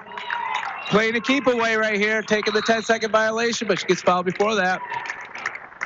4.6 seconds left. Manton Rangers up by 5. Regardless of how this heads out, McBain put their heart on the court. I'll tell you what, this was such an impressive effort from the Ramblers, especially considering how the first matchup went for them. Really, really played well throughout this contest. Forced Manton to really come out and extend their defense. Just a couple less turnovers, perhaps, and this could have been a different story. Well, Jaden Weiler misses the second shot, and that was a bad or good thing for Manton until she fouled, and now she's going to Olivia Naderhood to get some free points with no clock on there. No, I have a little joke. I always call Olivia Naderhood as Les Nessman. She has a new bruise or injury every game. She walks down the court gingerly on that ankle. Les Nessman from the WKRP in Cincinnati. Oh, I'm familiar. I don't think anybody listening. Well, Patty might know. Patty would. And only because Todd's old enough to know, and he probably told her about it. That's right. Because she's about 15 years younger than her husband. She looks 30 years younger. She's gone all silver, and she is smoking with that new Silver Fox look. Naderhood misses the free throw. Rebound by Puffer, and that's it. Manton Ranger girls walk away with a 44-38 win. Story of the game was the half court or the full court press they threw on halfway through the third quarter. You are listening to the home of McBain Sports on the all-new 107.9 CDY. Your one-stop farm supply store is Falmouth Co-op in the heart of agriculture country. With locations at Falmouth and McBain, Falmouth Co-op has what you need to keep all your animals well-fed and healthy. Plus, bulk fuel and professional agronomy services like custom fertilizers and spraying and soil and grid sampling. Falmouth Co-op is your premier grain dealer and birdseed headquarters. And the McBain location has pizza, burgers, wings, and appetizers. Stop in today at either location in Falmouth and McBain. Falmouth Co-op is proud to support McBain's student athletes. McBain Rural Agricultural Schools is looking for the next generation of Ramblers. If you want to give your child the gift of a great education, make McBain Rural Agricultural Schools your school of choice. Every McBain Rambler gets a MacBook or iPad, a strong curriculum, including a variety of vocational programs, great athletics, and access to a brand new state-of-the-art performing arts center. Because great performances shouldn't be limited to the football field and basketball court. School of Choice is now open, which means a huge decision for your family is upon you.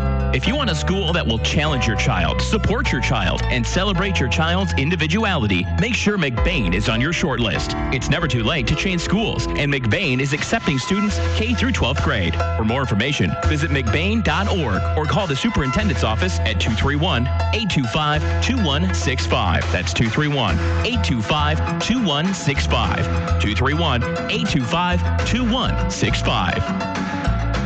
In the small town of McBain lies a locally owned family pharmacy that takes pride in helping improve the health of every patient that comes through the door. At McBain Family Pharmacy, you're more than just a prescription. Here, you're family, and their experienced team of professionals are always available to answer any questions you may have regarding prescription and over-the-counter medications. McBain Family Pharmacy is your full-service family pharmacy for both traditional and compound medications. Call them today at 231-825-8175. That's 231-825-8175. Or stop by their store located at 119 North Roland Street in McBain.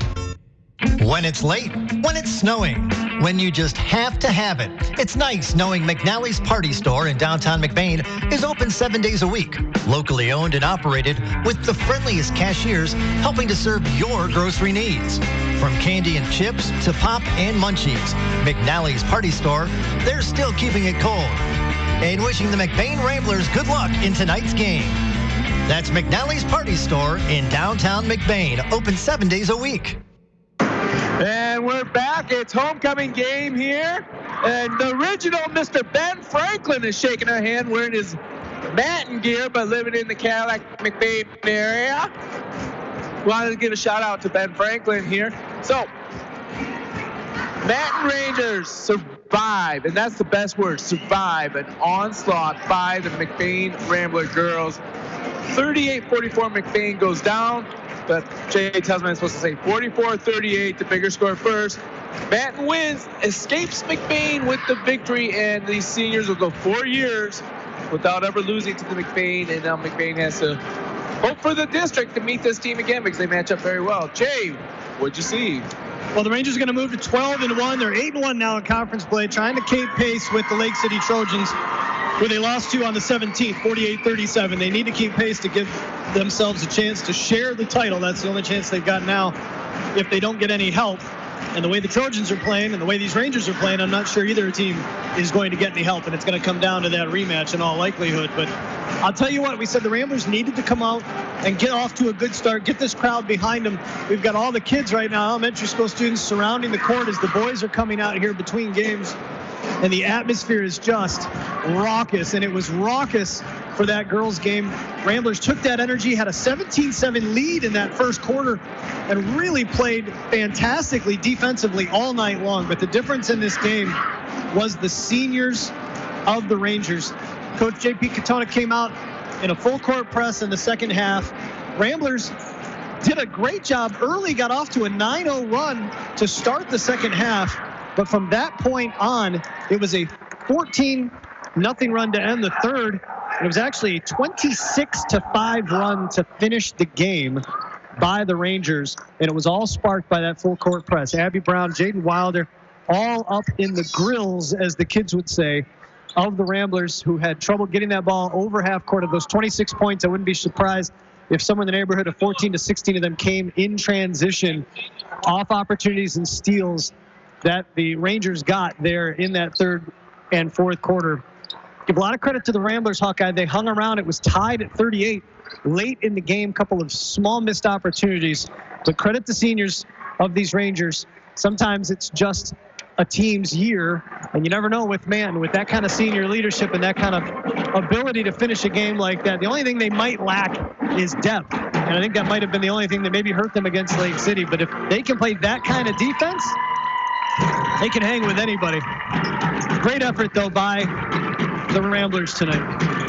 Yeah, what a great effort here. Now we're going to do some post-game awards because we got another game. We are not going to leave this area. There's not going to be any music today. It's all squeaky shoes and bouncing balls. But to get this all started off here, we're going to do some of the post-game awards.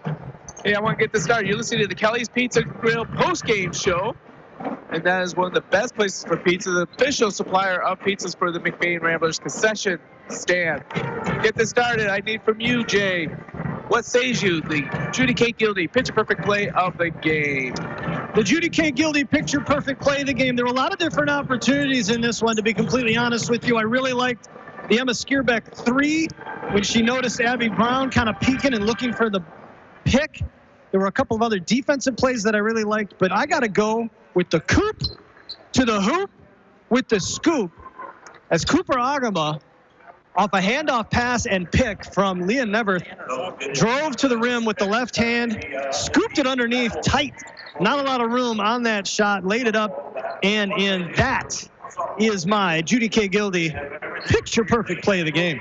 Well, congratulations, Coop, on that layup. And she actually had 2 back-to-back calls with scoop to the hoop with the scoops on this. Now, Huntington Electric brings to you the defensive player of the game. Who do you got on the defensive player of the game for the McBain Ramblers? Well, I tell you what, I would love to just pull a Hawkeye and give it to the entire team. Seriously, great effort by everybody in the green and gold, in the white uniforms tonight from McBain. But there was one standout. I got to give that to Leah Neverth. Leah Neverth did a fantastic job on the boards, worked her tail off defensively, sparked the Ramblers with some offense as well. But that is my Huntington Electric Defensive Player of the Game, Leah Neverth. All right, congratulations, Leah, on that award. Hey, how about the scoring from this game, Hawkeye? Can I give you that real quick? I'd be happy to. We didn't talk about that. For the Rangers, they got 3 kids in double figures, led by Jaden Wild, who finished 13 points. She was 7 of 8 from the free throw line. Abby Shepler had a couple of triples, had 10 points in the game. Molly Lane finished with 10, including 6 in that final frame. Abby Brown had 7 all in the second half, and Brianna Puffer with a bucket to round out the scoring for Manton. They were 10 of 13 from the free throw line. Meanwhile, the Ramblers were paced by Emma Skierbeck, the sophomore, going off for 15 points, including 3 triples. 8 points from Cooper Agama. You got 6 from Olivia Niederhood, 5 from Leah Neverth, and 4 from Emma Boonstra. The Ramblers just 4 of 9 from the line on the night. Yeah, you got to imagine that was a 6-point defeat with Emma Skierbeck in foul trouble and not really getting a chance to get off offensively. All right, we just continue with our post-game awards as we are now moved up to the George Johnson, probably the greatest Rambler basketball fan in the history of my life. I want to ask you, who is the George Johnson All-Heart Player of the Game? Well, this is another tough one. It's another one of those that you could give it to any number of the Rambler kids out there because they left it all on the floor tonight. Really, really enjoyed the effort that we got from McBain tonight. Every one of those kids that saw minutes on the floor did exactly what McBain Rambler basketball is all about, defense and rebounding. They played great defense all night long. But I got to give the All-Heart Award to one Emma Boonstra. She was all over the place. She was on the floor going for loose balls. She had a couple of steals in the first half to spark things. And she really did a great job defensively and left it all out on that floor. My George Johnson All-Heart Award winner, Emma Boonstra. Well, congratulations, Emma Boonstra. Once again, the ladies fall 44 to 38.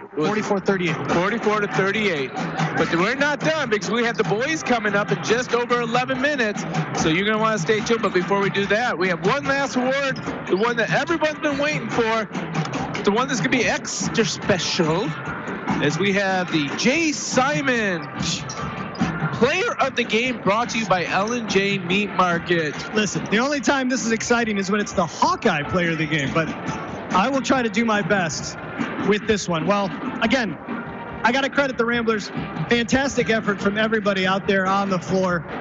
But this one's not too difficult for me. I got to give it to the sophomore. Emma Skierbeck led the team, game high 15 points. Really did her best despite the defensive efforts of the Rangers because they were all over her all night long. Did not give her any kind of breathing room whatsoever. Despite that, she got off for 3 triples and a game high 15 points. Played with 4 fouls for some of that second half, 3 for much of the first and the second half. And really did a nice job in the face of some ferocious defense. My L&J Meat Market Hawkeye Player of the Game, Emma Skierbeck. Well, congratulations to Emma Skierbeck. Make sure to stop by Senior's Room to get your special award. Yes, I don't know what it'll be, but it's got to be exciting. It's got to be exciting. All right. Well, that brings a wrap up to the first game. Give us a couple minutes to reset, and we can be ready to go for action for the second of tonight's doubleheader as the McBain Ramblers, undefeated in Highland Conference action, takes on the Manton Rangers, undefeated in Highland Conference action. First time they faced each other, this could be a test of wills and supremacy of the league. Last year we had the most exciting ending we've seen in a regular season game with the Connor Murphy 3-ball from deep every time this game comes down to the last play. So you don't want to miss any of it because this is the home of your McBain Sports on the all-new 107.9 CDY. Providing great service and quality to our customers, LC Materials is here for you and all your concrete and aggregate needs, both residential and commercial projects. We can assist you in estimates, sand and gravel needs, project details, and on-time delivery. LC Materials is also in Cadillac at the Concrete Store. The Concrete Store has building supplies, stone, block, tools, and other accessories to help you finish your project. So when you're ready, call LC Materials. We're ready when you are, online at lcmaterials.net. We've all been there. We rely on our vehicles more than ever to get us where we need to go, safe and sound. McBain Auto Service is open Monday through Friday and are fully licensed and insured to serve you. With over 50 years combined experience, they specialize in everything from brakes to engine repair with no job too big or small. Stop in for a safety inspection. McBain Auto Service, located at 9438 South Maury Road in McBain, or call 231-825-2729. High school students are training for the jobs of tomorrow today at the Wexford-Missaukee Career Technical Center in Cadillac. Juniors and seniors from 12 area high schools can choose from 14 career-driven programs. Free college credit is available. Visit WMISD.org and click or tap the Career Technical Education link. See all the great programs, then talk to your student's counselor. Call 876-2200. The Wexford-Missaukee Career Technical Center on 13th Street across from Baker College. Proud to serve the students of Manton High School. CTC is the place to be. Making the final arrangements for a loved one is never easy. At Burkholder Family Funeral Home in McBain, they can help you get through the process one step at a time. Serving the families in McBain and the surrounding communities for over 40 years, they take pride in providing exceptional services that families can actually afford. The caring and compassionate staff at Burkholder Family Funeral Home can help ease the burden. Burkholder Family Funeral Home. Visit them today at 211 North Pine Street in McBain or call 231-825-8191.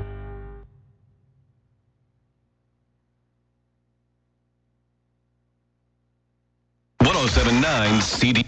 Here we go. 107.9. JML, turn it up. We've all been there. We rely on our vehicles more than ever to get us where we need to go, safe and sound. McBain Auto Service is open Monday through Friday and are fully licensed and insured to serve you. With over 50 years combined experience, they specialize in everything from brakes to engine repair with no job too big or small. Stop in for a safety inspection. McBain Auto Service, located at 9438 South Maury Road in McBain, or call 231-825-2729. In the small town of McBain lies a locally owned family pharmacy that takes pride in helping improve the health of every patient that comes through the door. At McBain Family Pharmacy, you're more than just a prescription. Here, you're family, and their experienced team of professionals are always available to answer any questions you may have regarding prescription and over-the-counter medications. McBain Family Pharmacy is your full-service family pharmacy for both traditional and compound medication. Call them today at 231-825-8175. That's 231-825-8175. Or stop by their store, located at 119 North Roland Street in McBain.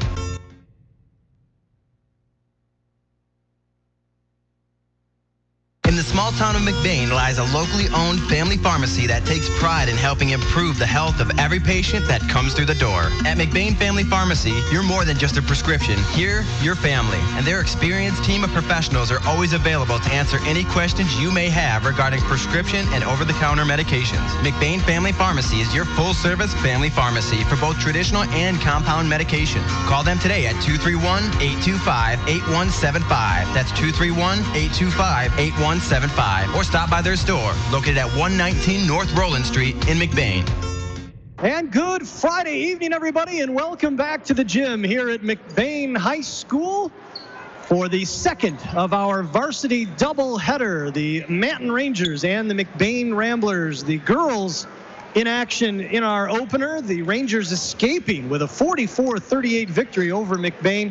A terrific contest, and now it's time to see if the boys can live up to it here in our second contest.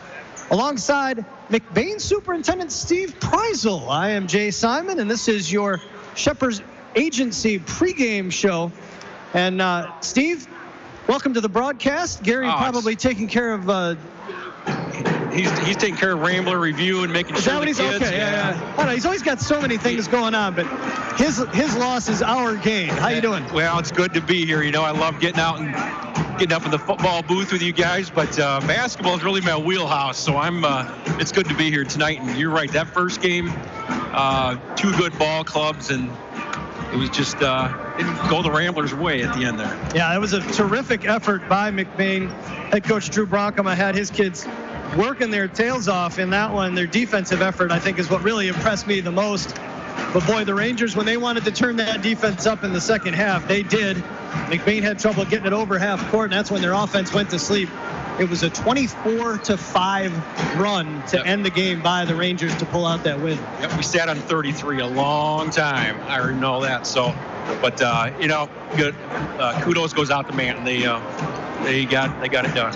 Meanwhile, here on the boys' side, you've got a couple of conference unbeatens as the Ramblers come in 7-1. They are 7-0 in conference play. The Rangers are 7-1. They are 6-0 in conference play. The only team they have not played yet is Pine River. Quirk of the schedule. They will restart the schedule. They'll play Everett again and Beale City again before they do see Pine River for the first time. So a little bit of a weirdness in their schedule. But the Ramblers have run the table to this point. Got a big victory over Lake City, who was formerly was not formerly unbeaten. They had obviously lost to Manton because Manton had beaten them. Right. But, so you've got your two top teams in the Highland Conference coming into this one, both with just non-conference loss. The Ramblers falling to St. Francis in a game you heard here on CDY last week. And the Rangers, 2 weeks ago, no, last week. And the Rangers falling to Charlevoix, a 6-2 Charlevoix team. So not a bad loss there at all for the Rangers. Two teams that are incredibly familiar with each other, Steve. The kids on these teams have been playing against each other for a very long time, as is common in the Highland Conference. Yeah. But when you look at the programs overall and you look at Coach Bruce Copeman, you look at Coach Ryan Hiller, who has done a phenomenal job in turning this team around. You know, it wasn't just, I think, 6 seasons ago that they were 1-20. Right.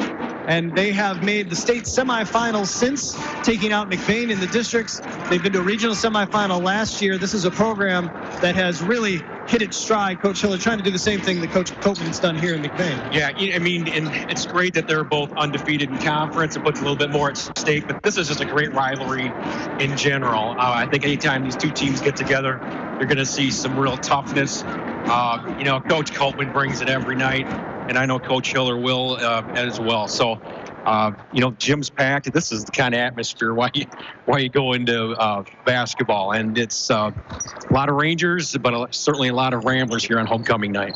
It's an interesting matchup, if you will, and a contrast in terms of leadership. The Ramblers start 5 juniors, but they all have extensive varsity experience, all of them on the varsity last year as sophomores.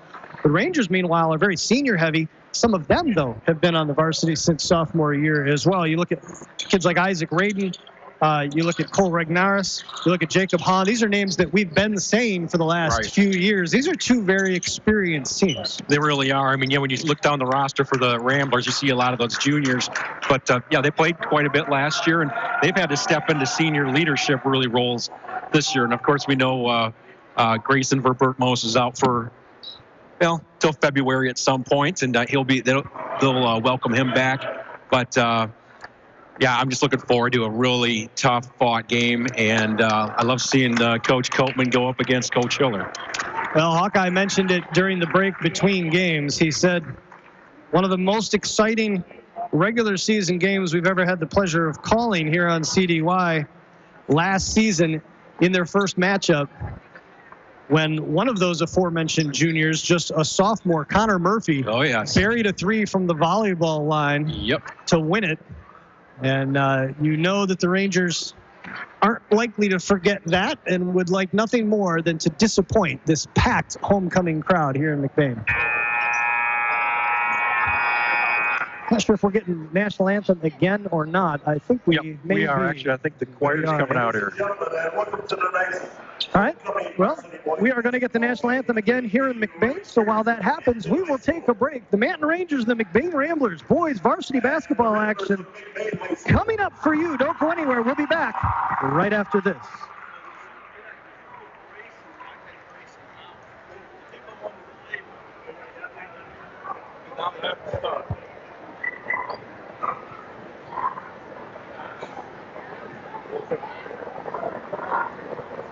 Ladies and gentlemen, will you please stand while the McBain Highlighters sing for us our national anthem.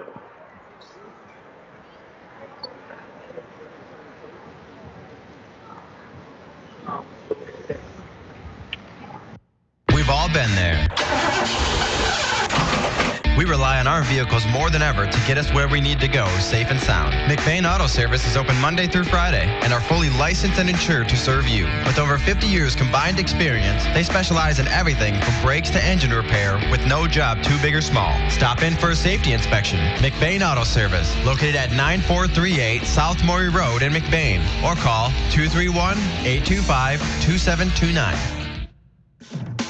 Your one-stop farm supply store is Falmouth Co-op in the heart of agriculture country. With locations at Falmouth and McBain, Falmouth Co-op has what you need to keep all your animals well-fed and healthy, plus bulk fuel and professional agronomy services like custom fertilizers and spraying and soil and grid sampling. Falmouth Co-op is your premier grain dealer and birdseed headquarters. And the McBain location has pizza, burgers, wings, and appetizers. Stop in today at either location in Falmouth and McBain. Falmouth Co-op is proud to support McBain's student athletes.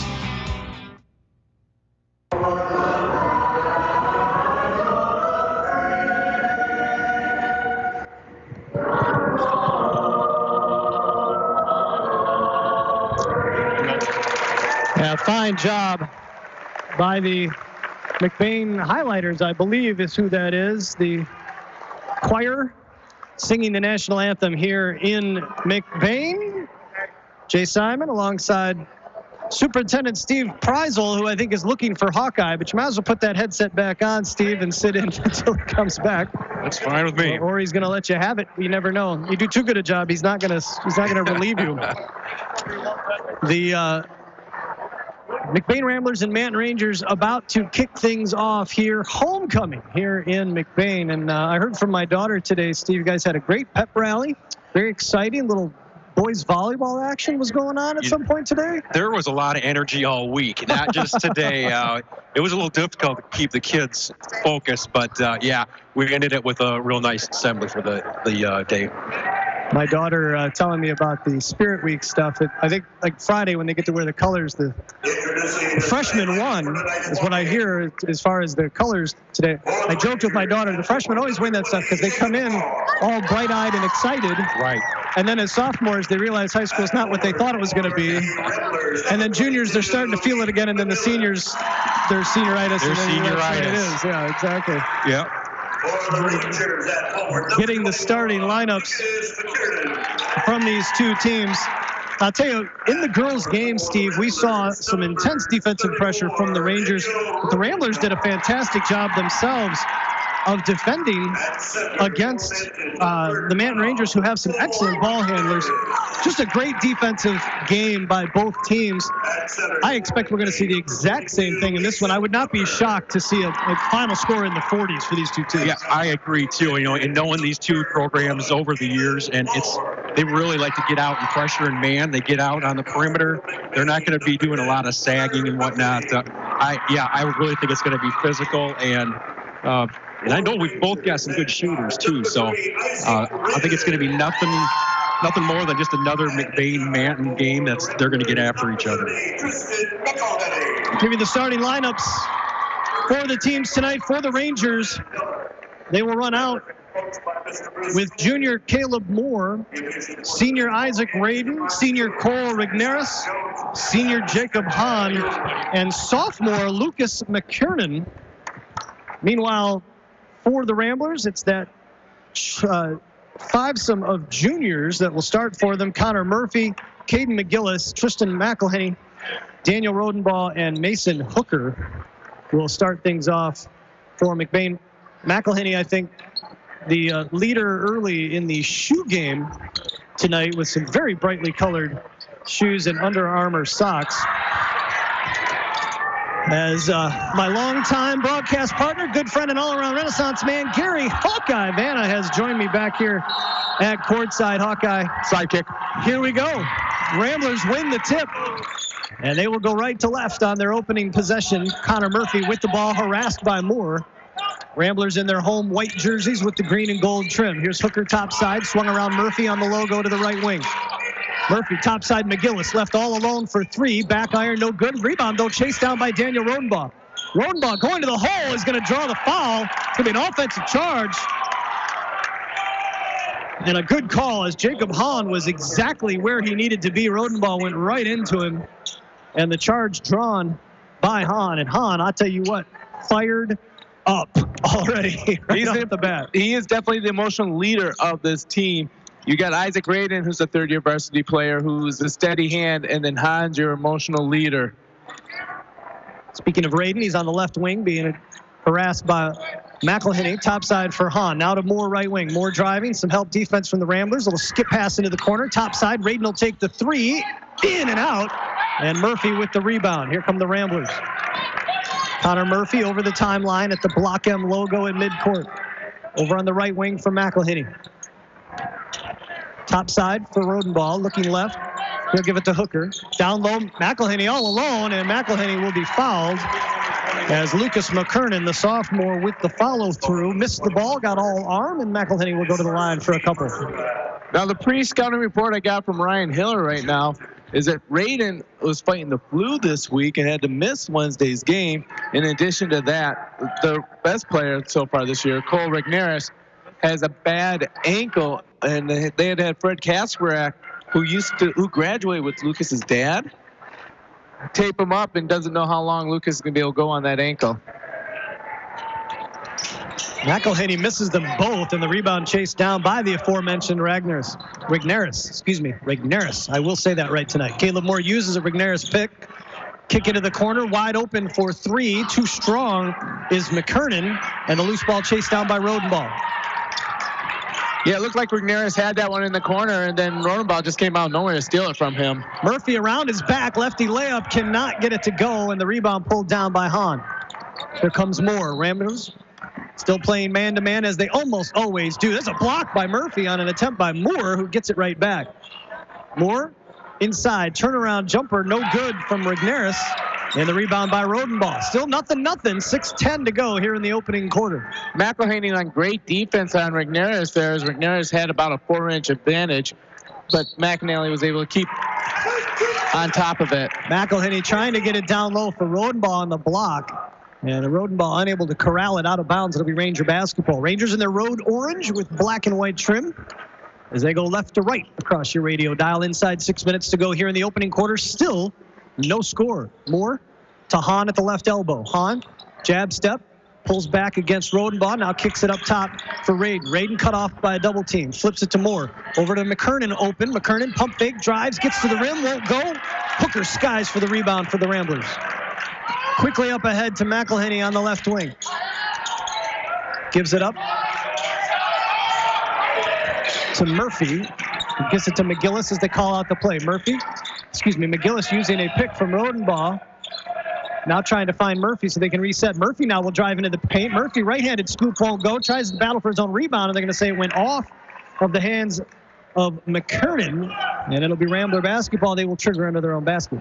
You know, on that last fast break, McElhinney was ahead of everyone, and he's going to have to make a decision. And one of the problems he has is he's just too nice. Sometimes you like to see him get a little bit of an edge and just say, I'm going to take that ball to the rack and just do it. Good athlete. Saw him on the JV last year dominating as one of the few sophomores who chose not to come up. Could have probably played varsity last year. Decided to play on the JV. Saw significant time. Led that JV team. Here's Murphy all the way into nice kick out. McElhinney. Long two. Back iron. No good. Rebound tapped right to Murphy. Murphy with a nice look to Rodenbaugh. Blocked. But we're going to get a foul. We'll see who they call this on. There are a couple of orange jerseys in the way. This is going to be on Hahn. It'll be his first. Great look from Murphy, Hawkeye, from the paint there after he got the tapped rebound. Found Rodenbaugh on the corner. Don't you find it interesting that Rodenbaugh is the fourth tallest Rambler starter, and he's the one that's playing your center? Well, he is 6'2". Yeah. There's three other ones taller. Well, he's the hardest worker without question as far as battling for rebounds. Finally, somebody's on the board. Rodenbaugh goes 1 of 2, and it's a 1-0. Rambler lead with 5:10 to go. Kick out. Raiden, three-point open. Right wing, in and out, no good. Rebounded, tapped around McGillis going to the floor. They're going to say it went off of McGillis, and it'll be Ranger. No, I'm sorry, it went off the Rangers. It'll be Rambler basketball. I'll tell you right now, Hawkeye, I can hear the Ranger bench telling their kids, keep shooting. They have had 4 completely wide open looks at 3 that just haven't gone down for them yet. McElhinney driving in from the right wing, and it's a lazy pass stolen by Raiden. Raiden with only McGillis back. McGillis does a nice job of just holding his ground, not fouling, forces the miss. Here come the Ramblers. Murphy up ahead for Rodenbaugh. Back to Murphy, lefty layup, goes. Great job by Rodenbaugh to do the tightrope walk on the bottom of that lane there to save that ball. 3-0 Ramblers. Murphy, defending against Ragnaris. Rignaris, I got to say his name right. Rignaris. Moore on the floor, bodies everywhere, battling for. We're going to finally get a jump ball. And the possession arrow is going to keep it the Rangers' way. 4:19 remaining here in the opening quarter. It's a 3-0 McBain lead. Both teams struggling to shoot against some very intense defensive pressure.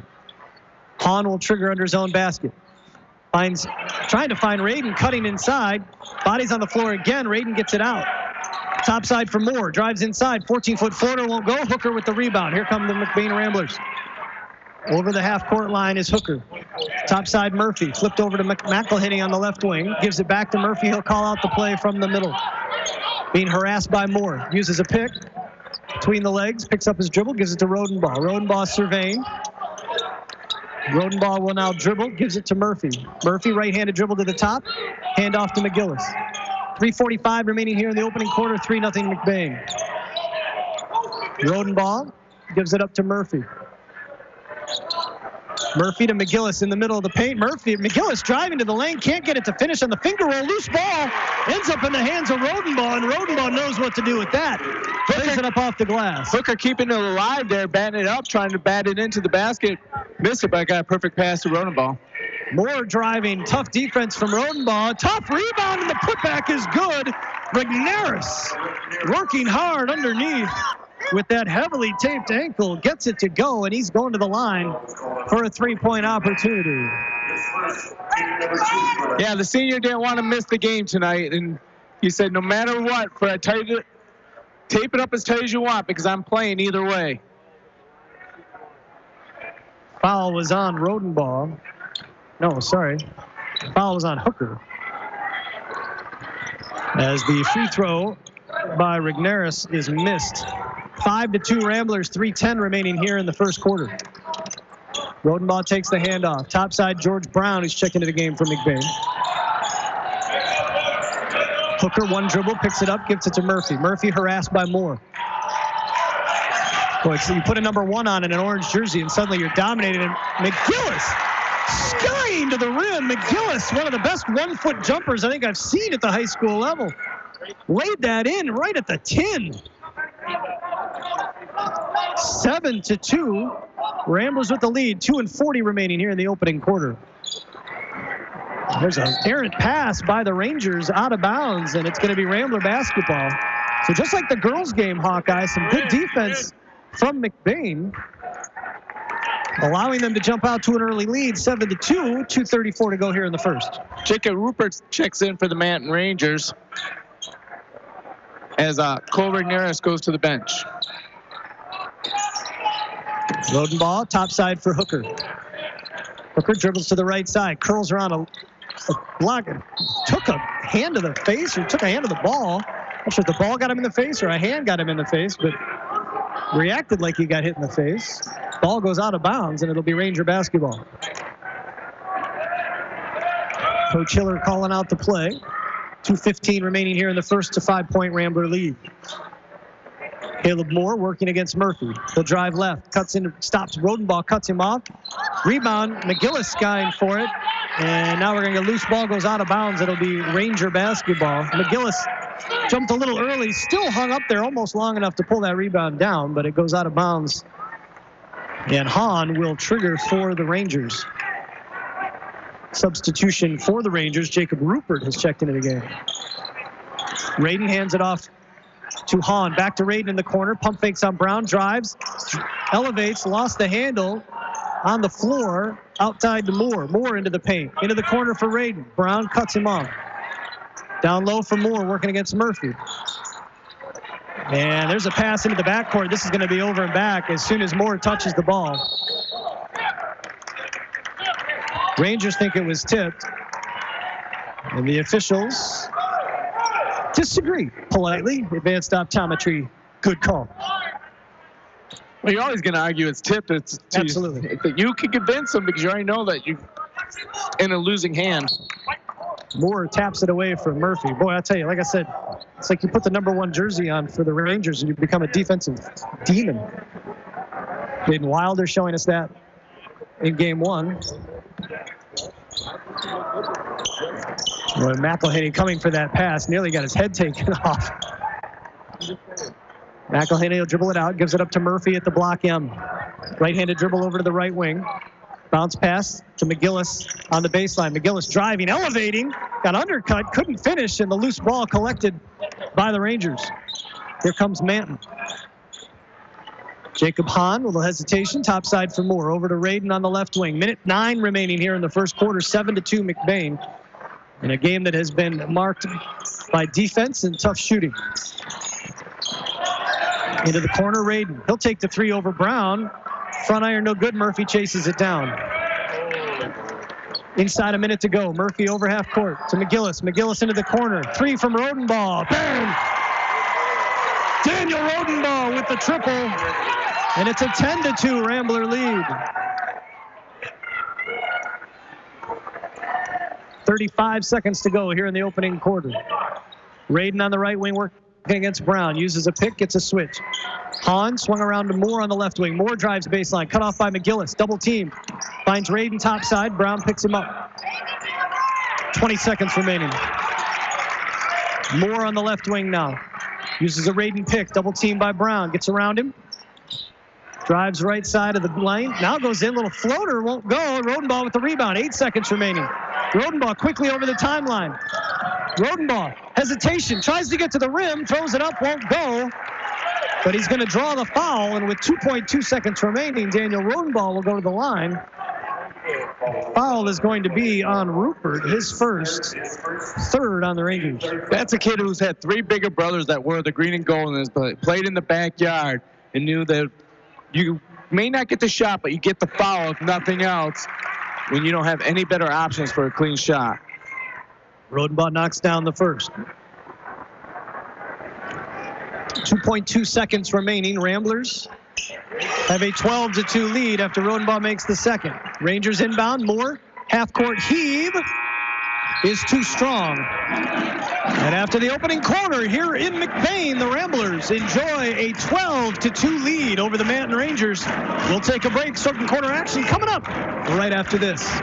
McBain Rural Agricultural Schools is looking for the next generation of Ramblers. If you want to give your child the gift of a great education, make McBain Rural Agricultural Schools your school of choice. Every McBain Rambler gets a MacBook or iPad, a strong curriculum, including a variety of vocational programs, great athletics, and access to a brand new state-of-the-art performing arts center. Because great performances shouldn't be limited to the football field and basketball court. School of Choice is now open, which means a huge decision for your family is upon you. If you want a school that will challenge your child, support your child, and celebrate your child's individuality, make sure McBain is on your short list. It's never too late to change schools, and McBain is accepting students K through 12th grade. For more information, visit mcbain.org or call the superintendent's office at 231-825-2165. That's 231-825-2165. 231-825-2165. In the small town of McBain lies a locally owned family pharmacy that takes pride in helping improve the health of every patient that comes through the door. At McBain Family Pharmacy, you're more than just a prescription. You're your family, and their experienced team of professionals are always available to answer any questions you may have regarding prescription and over-the-counter medications. McBain Family Pharmacy is your full-service family pharmacy for both traditional and compound medications. Call them today at 231-825-8175. That's 231-825-8175. Or stop by their store, located at 119 North Roland Street in McBain. And welcome back to McBain High School. Jay Simon alongside Gary Hawkeye Vanna. As we get started here in the second quarter, Ramblers 3 shots at a layup. Couldn't get it to go, and now they will trigger under their own basket. 12-2 here as we start the second quarter. Ramblers with the lead. Gary Hawkeye Vanna, Jay Simon with you. Abby Danforth turning the dials for us back in the studio, as she has all night long. As Radin will tap that ball away, Ramblers will trigger again. Want to thank Shepherd's Agency and Pluger Mechanical for their support of our pregame show tonight. I was going to say Cole Rigneris checks back in the game for the Manton Rangers. Murphy working against Moore, who is harassing the snot out of him, and now he takes it away. Caleb Moore with the steal, and was that a partial block? But a putback by Hahn. Daniel Rodenbaugh with a block from behind on the layup attempt by Moore, but Hahn with the loose ball lays it up and in. It's a 12-4 Rambler lead. McElhinney topside for Hooker. Hooker loses the handle, looking for help. Now he'll take a long three. Why not? Mason Hooker from about 23 knocks it down, and it's a 15-4 Rambler lead as Rodenbaugh knocks away the entry pass intended for Hahn. Hooker will bring it over half court, gives it up to Murphy. Murphy working against Moore. Over to McElhinney on the logo to the right wing. McElhinney cut off by Radin, trying to get around Chandler Allison, who's checked in. Finds Murphy for two. Long two's no good. McElhinney gets it back. Top of the key, he'll give it to Murphy. They'll reset. 15-4, Ramblers with the lead. Got Brown, Hooker, McElhinney, Rodenbaugh, and Murphy on the floor right now for the Ramblers.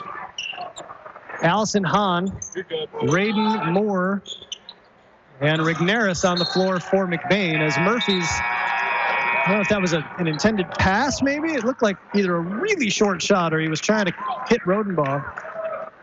In either case, it goes out of bounds. It'll be Ranger basketball. Yeah, I think he saw an opening there and he wanted to put it up there for a shot pass. Rigneris did a nice job of boxing Rodenbaugh out on the shot attempt.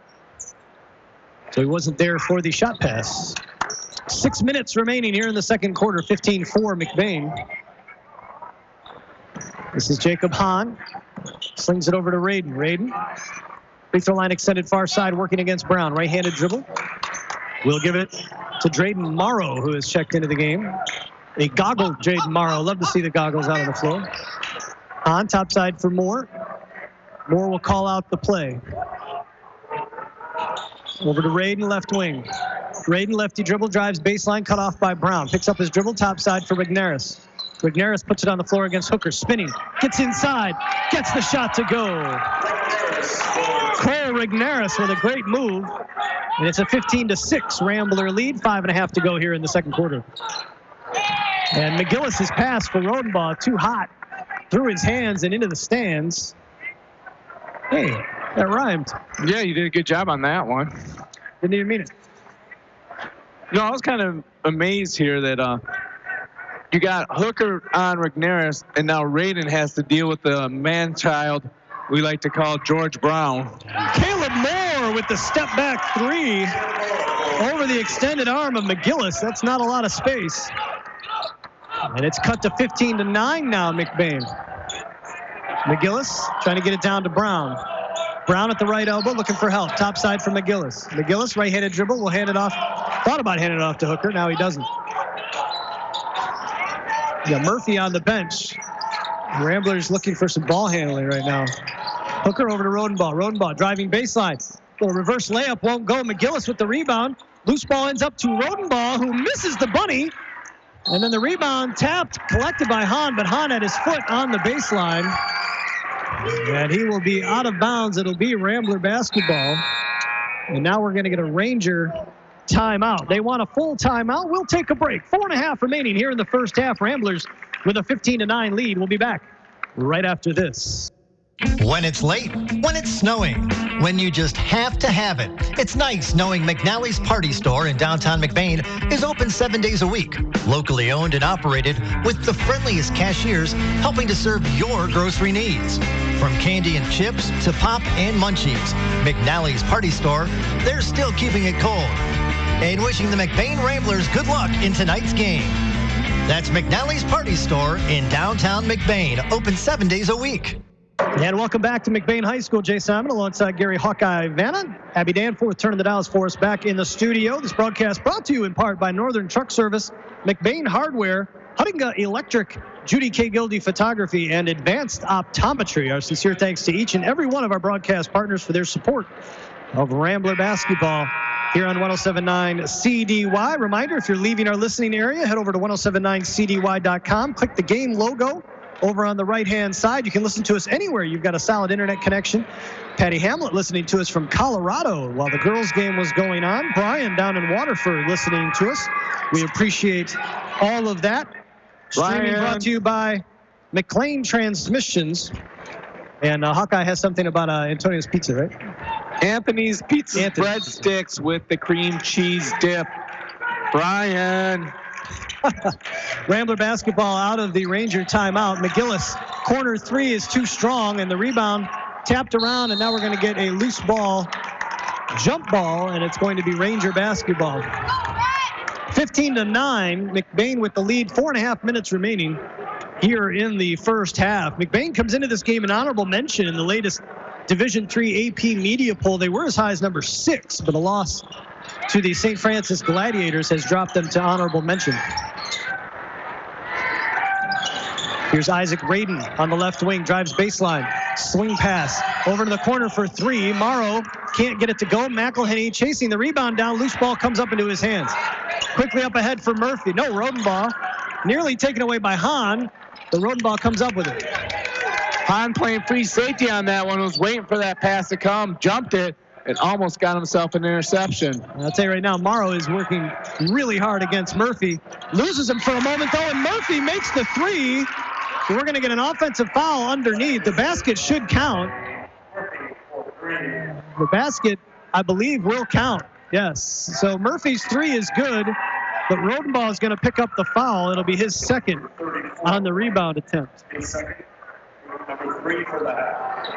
Second three of the quarter for the Ramblers. 18-9. McBain with the lead, but Daniel Rodenbaugh picking up his second foul.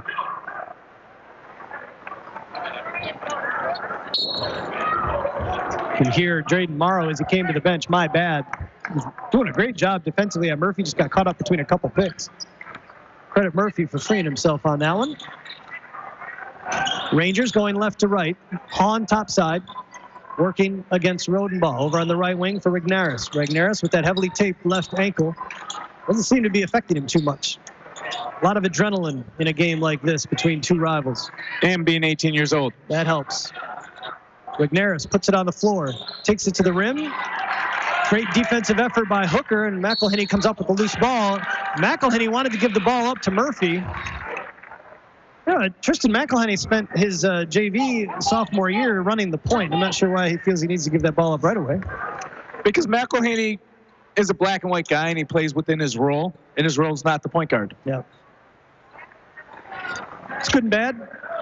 There it was bad. Moore, long two, back iron, no good. Rebound tapped around. McGillis comes up with it. McGillis to Murphy. Murphy up the right side. Murphy trying to cut across Moore. Moore reaches in, taps it away. Loose ball picked up by Radin. There come the Rangers. Inside 3 minutes to go here in the first half. Ramblers with an 18-9 lead. Hahn will kick it out to Radin. He'll reset. Uses a Hahn pick. Working against McElhenney. Gets the switch. Nope. McElhenney stays with him. Here's Moore now on the right wing. Moore drives baseline, cut off by Hooker, floater, short. Rebound, though, battled for, come up by the Rangers. And then the three ball from Moore is good. Caleb Moore with his second triple of the quarter. 18-12, Ramblers with the lead, 2:22 to go here in the first half. Hooker working against Jacob Rupert. Ball swung around for Rodenbaugh on the right wing. Rodenbaugh wants to get it back to Murphy. Murphy will back it up to the logo. Gets it away from Moore. Stops, pops for three. Good. Caleb Moore took a chance on the steal. Couldn't get it. Murphy crossed him over and knocks down the triple to make it a 21-12 lead for the Ramblers. And he barely got that triple off. Moore trying to answer, leaves it short, out of bounds. It'll be Rambler basketball with 1:50 remaining here in the first half. And now we're going to get a Ranger timeout. Getting a full timeout by the Rangers. We're going to keep it here as Coach Ryan Hiller wants to talk things over. These teams, Hawkeye, very similar coming in. I mentioned they're both 7-1. Manton 6-0 in the conference. Ramblers 7-0 in conference. McBain has a plus 13 point differential, averaging 60, giving up 47. Manton plus 11, averaging 58, giving up 47. Very similar teams coming into this one. And the thing is that when Coach Ryan Hiller used to coach for Bruce Coltman as a JV coach here, he knows every offensive play and everything Coach Coltman likes to do. And so Manton has always been able to cheat the offense when they hear the calls because they know exactly what they're going to see. This is a Manton Ranger team that under Hiller has really come a long way. Back in 2011, they were 1-20. Over the last 5 seasons, though, they struggled to get past McBain for a couple of years, but once they did, they made it all the way to the state semifinals. Last year, making it to the regional semis, split the conference title with the Ramblers as they got the win after the Connor Murphy 3 gave them a setback here in McBain. They got the win on their home court to share the conference title, then lost to Sanford Meridian in the regional semifinals. And this is a program that Ryan Hiller has definitely turned around. And we've had 3 fantastic last-second finishes between these two teams in this gym. Connor Murphy over half court. Murphy working against Morrow, stops, comes up short. Rebound, tapped around. Rodenbaugh battling for it. Loose ball. Hooker comes up with it.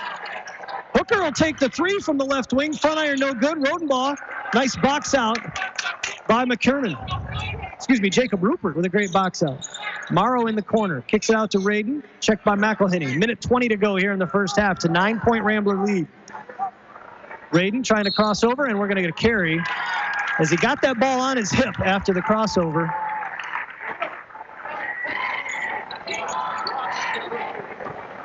Minute 15 to go as Ryan Hiller doing exactly what a head coach should do. Yes, I agree with your call. Call it both ways. And Caleb Moore just stepping in the way of McGillis's pass. Moore's floater won't go, and McGillis will collect the rebound. That's a tough situation for Moore. McGillis, too big and too much hops. Moore did the right thing trying to go for that floater, couldn't get it to go. Murphy will take the 3 from the top of the key and rattles it home. Connor Murphy with his 3rd triple of the quarter gives the Ramblers a 24-12 lead with 40 seconds to go in the first half. Manton did not want to see Murphy go off in this game, and right now he's starting to feel it a little bit from 3-point range. Morrow trying to get it down low, and Mason Hooker is going to pick up the cheap one as he reaches around Rupert. Easy foul call. It'll be the 2nd on Hooker, 4th on the Ramblers. Should mention just the 4th on the Ramblers. Rangers with just 3. This has been a very well-played game from a defensive standpoint. Refs are not letting them get away with anything. No. They're just playing great D, both teams. This is what happened when you have 2 high-level teams playing on the same court with very clean, strong play. Hahn will take a 3 in and out, and Hooker with the rebound. 20 seconds remaining in the first half. Murphy over half court. Murphy crossing over on Morrow, gives it up to McGillis. Murphy curling. Rodenbaugh uses a pick to McGillis. Murphy into the paint, trying to get by his man. We're going to get a block call as Hahn trying to draw the charge. And Murphy manages to slide by him and draw the foul. He'll go to the line for 2. That is going to be the 2nd on Jacob Hahn.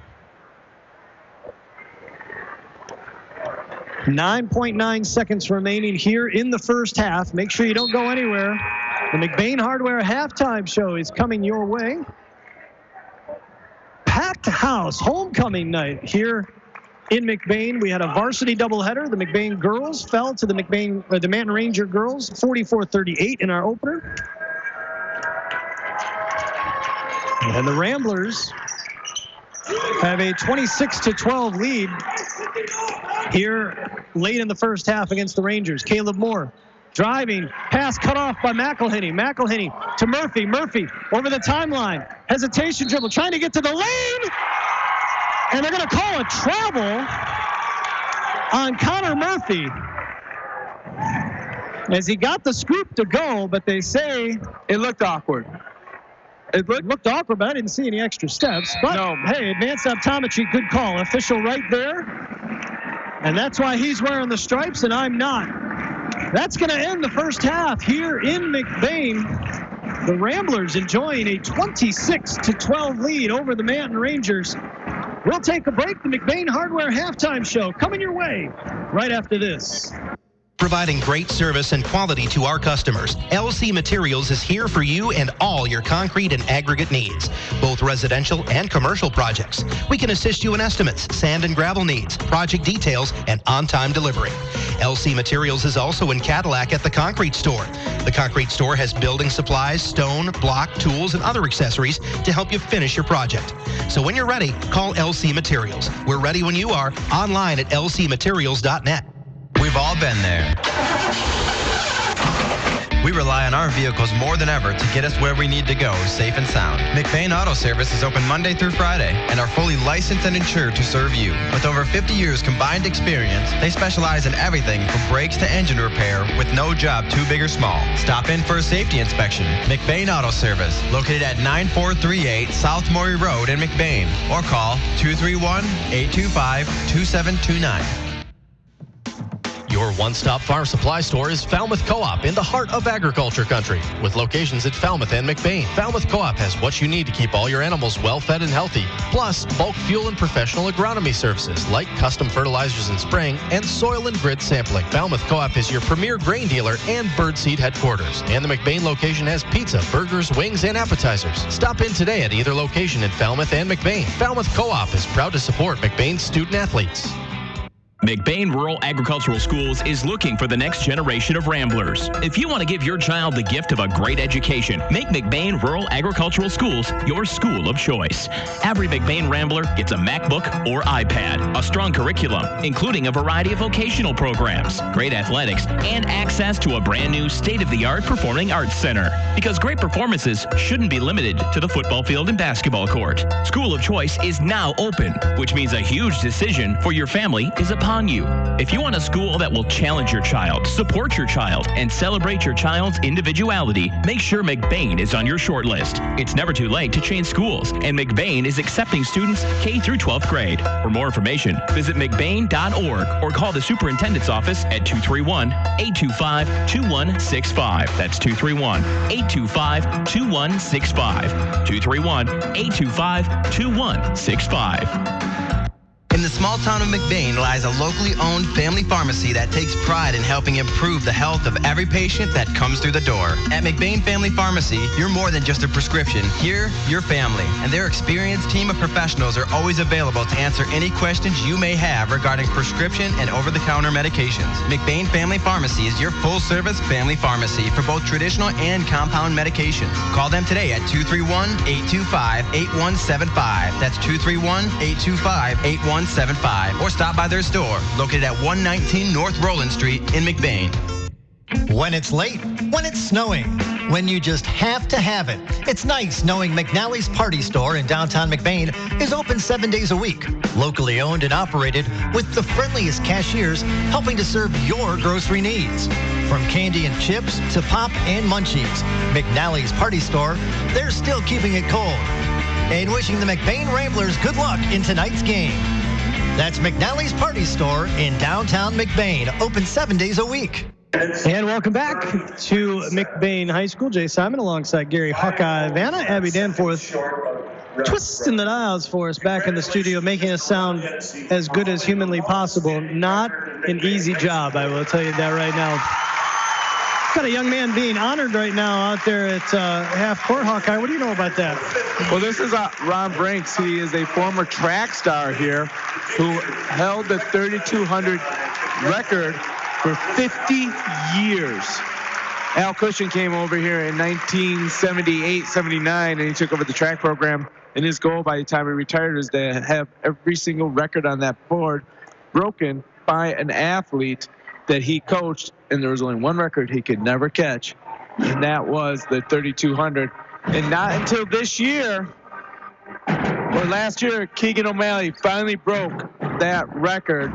It's the longest standing record here in McBain. And the senior center, or the student section, is getting ready for the Cowboy Bucking Bronco ride, is the new thing they're doing.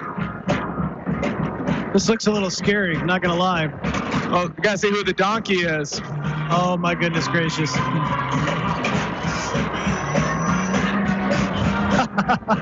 That's fantastic.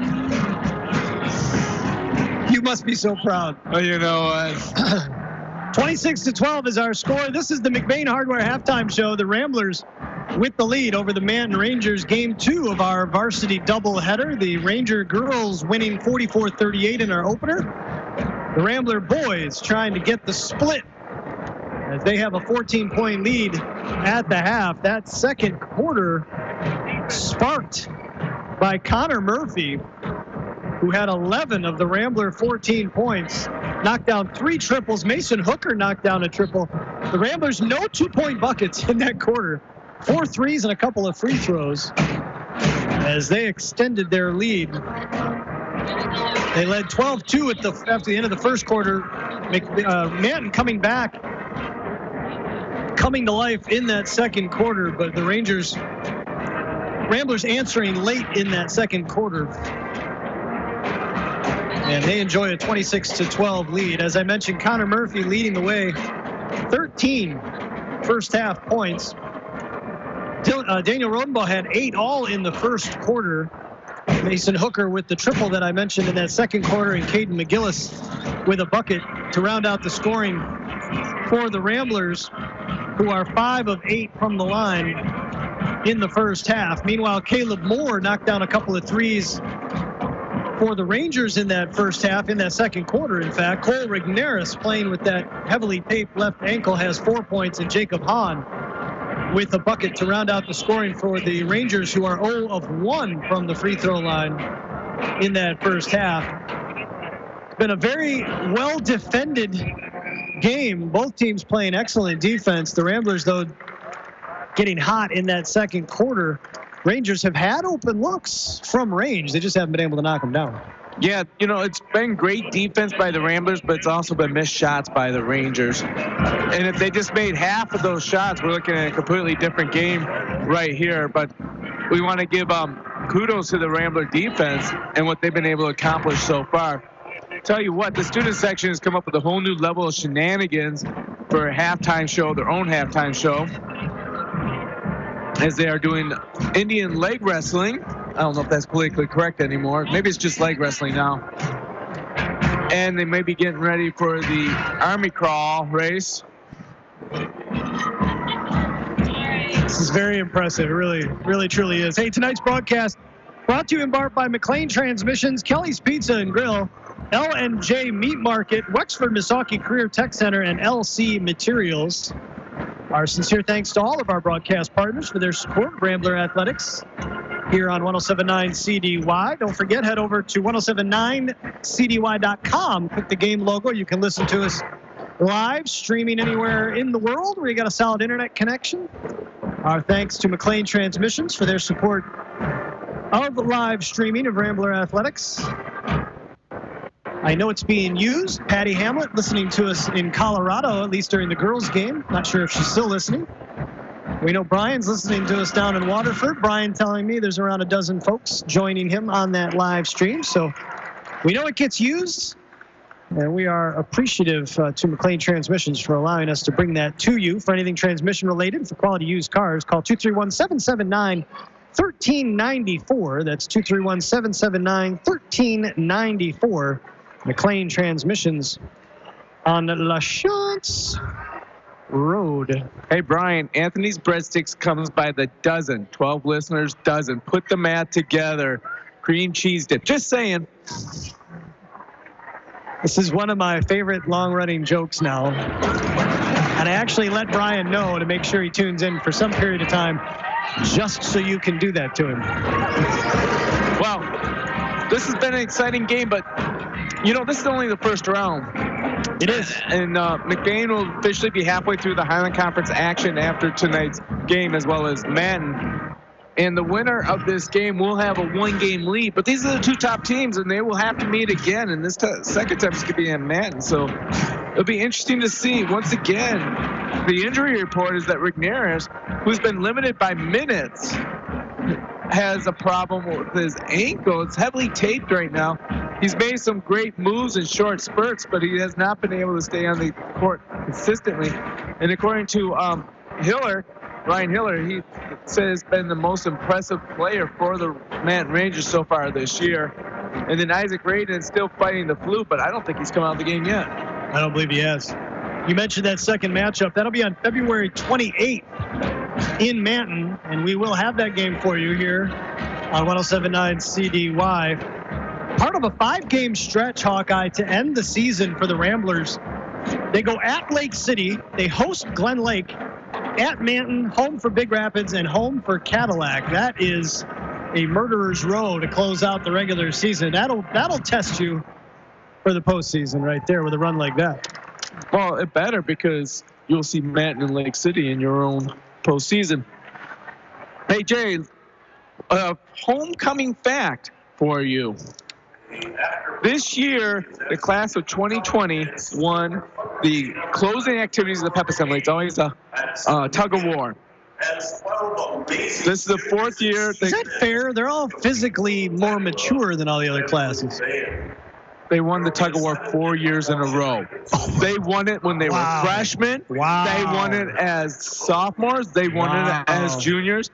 And they had the final clean sweep today as the seniors. Class of 2020 is the first time to win the tug of war every single year they were in high school. So what does that say? It says that your son must be a great anchor. Hawkeye's much better half has joined us, and he's going to share information there. Halftime, McBain Hardware halftime here in McBain, 26-12. Ramblers with the lead as some homecoming halftime festivities going on. You can hear the McBain Pep Band playing behind us, along with the most adorable piccolo player in any high school band. I'm not ashamed to admit that's my daughter, a junior, getting her time over there with the Pep Band, and they're doing a fantastic job. Well, they are, and I tell you what, Heather Wiggins is no dummy. When band stakes out a place, they keep the place reserved for only them, and they'll never let anyone interrupt. So they don't like people even walking in front of her. So what does she do to make sure that no one walks in front of the band? All the slide trombones are in the very front row. So it'll be like that old TV show Wipeout, because you don't know which slide trombone's going to slide right there to pop you in the side of the head. So Heather Wiggins dictating the place, and if you survive all that, what do you got at the end of the murderer's row of the slide trombones? I wish my wife... tuba blowing. Bum, bum, bum, bum, bum, bum, bum. I wish my wife was listening right now, because a Wipeout reference, she would have loved that. That is fantastic. Hey, we're at the McBain Hardware halftime show in McBain. We're going to take another quick break to collect some final stats and prepare ourselves for third quarter action. A little bit of an extended halftime here in McBain.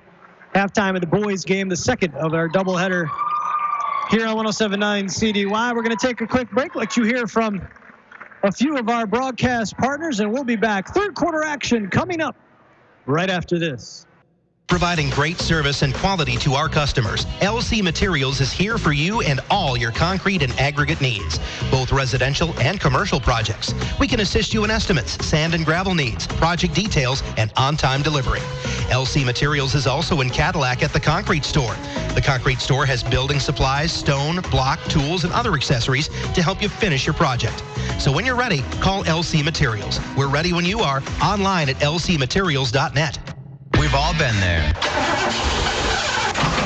We rely on our vehicles more than ever to get us where we need to go, safe and sound. McBain Auto Service is open Monday through Friday and are fully licensed and insured to serve you. With over 50 years combined experience, they specialize in everything from brakes to engine repair with no job too big or small. Stop in for a safety inspection. McBain Auto Service, located at 9438 South Maury Road in McBain, or call 231-825-2729. High school students are training for the jobs of tomorrow today at the Wexford-Missaukee Career Technical Center in Cadillac. Juniors and seniors from 12 area high schools can choose from 14 career-driven programs. Free college credit is available. Visit WMISD.org and click or tap the Career Technical Education link. See all the great programs, then talk to your student's counselor. Call 876-2200. The Wexford-Missaukee Career Technical Center on 13th Street across from Baker College. Proud to serve the students of Manton High School. CTC is the place to be. Making the final arrangements for a loved one is never easy. At Burkholder Family Funeral Home in McBain, they can help you get through the process one step at a time. Serving the families in McBain and the surrounding communities for over 40 years, they take pride in providing exceptional services that families can actually afford. The caring and compassionate staff at Burkholder Family Funeral Home can help ease the burden. Burkholder Family Funeral Home. Visit them today at 211 North Pine Street in McBain or call 231-825-8191. And welcome back to McBain High School. Jay Simon alongside Gary Hawkeye Vanna. Abby Danforth turning the dials for us back in the studio. It is a packed house here in McBain. If you're listening to us, that means you're not here. And I can't imagine there are too many people not here. So we appreciate it very, very much. Glad that we can bring this terrific contest to you via the radio airwaves and or the interwebs, as I think the kids call it. We've got several folks listening to us via our live stream on YouTube. Our thanks to McLean Transmissions for their support of our live streaming. This broadcast also brought to you in part by McBain Family Pharmacy, Don's Auto Clinic and High Point Cadillac GMC, McNally's Party Store, McBain Rural Agricultural Schools, the Falmouth Co-op, McBain Auto Service, and Burkholder Family Funeral Home. Our sincere thanks to each and every one of our broadcast partners. If you get a chance to stop into any of those businesses, please let them know that you heard them on this broadcast and thank them for allowing us to bring you Rambler and Comet Athletics here on 107.9 CDY. 26-12, the McBain Ramblers with the lead. Halftime here in McBain. Hawkeye, we talked a little bit while we were off the air. You were talking about how similar these two teams seem and how surprised you were at the score. Yeah, you look at the game, and each team is playing intense defense. They're getting their shots, and they're getting some looks out there. And there really doesn't seem to be much of a separation between the two. Maybe a coin flip, but you look at the scoreboard, and McBain is more than doubled up on man, and it's just a head scratcher on how that could be when both teams have been playing so well. Well, it's come down to the shooting. We think unofficially the Ramblers are probably somewhere in the neighborhood of 5 of 10, 5 of 12, maybe at worst from three-point range. They're definitely shooting at least 40% if I had to guess on the night. Those are unofficial stats. We know they have 5 threes. We just don't know how many they've taken. Meanwhile, the Rangers have knocked down a pair of triples, but I'm willing to bet they're somewhere in the neighborhood of 2 of 10, 2 of 12 themselves. So the percentage from the outside by the Ramblers is what has helped them with this lead tonight. That, and to some extent, it has been the offensive rebounding of McBain as well. They have a decided size advantage. Rigneris may be the only Ranger who has the ability to go toe-to-toe from a height standpoint with McBain, but McBain has a lot of depth and a lot of height comes off the bench as well. And not only that, but each one of the Ramblers starters can jack the three ball consistently and make it. So that's really shooting from 5 positions. It's obvious that Matton's goal was to take Murphy out of the game offensively, which they haven't been successful with, to the point where you even hear a player coming to the bench apologizing for letting Murphy get a look at it. Yep. But we see McGillis put it, Rodenball has put a 3 ball down. You know that McElhaney has shots all over the court. And of course, we saw Hooker from NBA range drain a 3. Nope, you get the impression that Coach Copeman, as long as it's in the offense, that pretty much anybody has the green light to take the 3 when they're open. I mean, McElhaney, who seems to be reluctant to shoot at all, I have watched knock down 3s in warm-ups all the time. We saw him shoot well last year on JV, so they're all capable. 26-12, Ramblers with the lead as we get the second half underway here in McBain. And Isaac Radin will immediately foul Caden McGillis on the entry pass.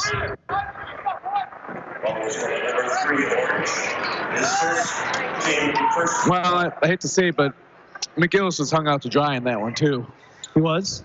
Kind of got bailed out, to be honest with you. Murphy gets it into McElhenney, gets it back. He'll take it topside, call out the play. McGillis now on the right wing. Surveying, finds Rodenbaugh wide open for three, knocks it down. Daniel Rodenbaugh wide open, a smooth-looking triple. And the Ramblers have extended their lead 29-12. Here's Caleb Moore driving into the paint. And he will draw the foul, go to the line for a couple. Number 10, White, is first. Team first for that. Good help defense by the Ramblers, but Connor Murphy trailing the play got the foul. First on Murphy. Just underway here in the third quarter.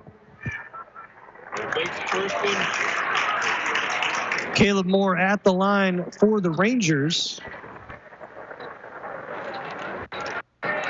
As Manton going right to left across your radio dial here in the second half. Moore drains them both. It's a 29-14 McBain lead. Just underway here in the third. Connor Murphy will bring it up over half court against Caleb Moore. Moore harassing Murphy, causes him to pick up his dribble. He'll hand it off to McElhenney. McElhenney trying to drive down the middle, lost the handle, and it's going to go out of bounds. And it will be Ranger basketball. It was a nice look by McElhenney, just didn't corral the basketball. 30-13, Ramblers with the lead. Did I say 29 earlier? I think it did. There's Rigneris driving to the hoop, gets it to go. The hoop and the harm. Drew the foul. Yeah, I think they put points up on the board. Oh, he's got it.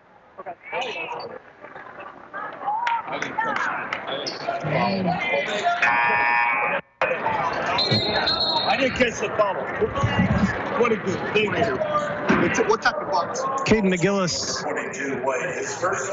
was the foul.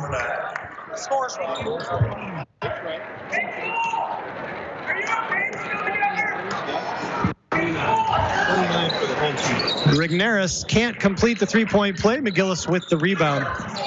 29-15. Here's a quick three by Hooker. Too strong. McGillis in the right spot. Catches the rebound in the face. Turns. Fires. Can't get it to go. And Rigneris with the rebound.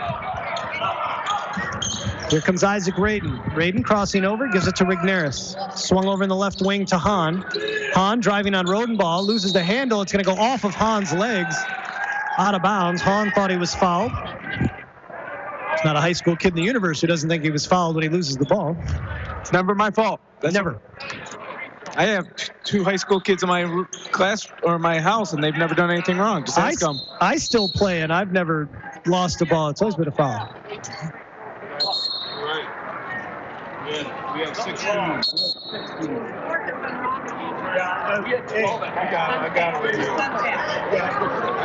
got it. They're getting things situated. Hiller, we gotta mic him up for our game. Right? We need some live mic action. When we're playing McBain, we have to count every point because each one's hard to come by.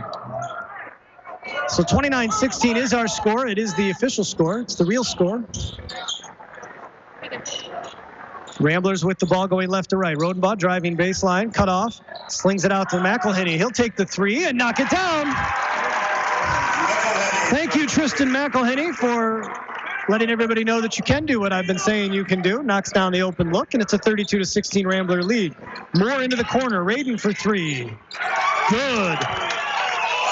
Isaac Raiden with a smooth-looking three-pointer. Bill Lambirish with the way he barely leaves the ground. Moore harassing Murphy, looking for help. Ramblers need to move and help him out. McGillis picks up the loose ball.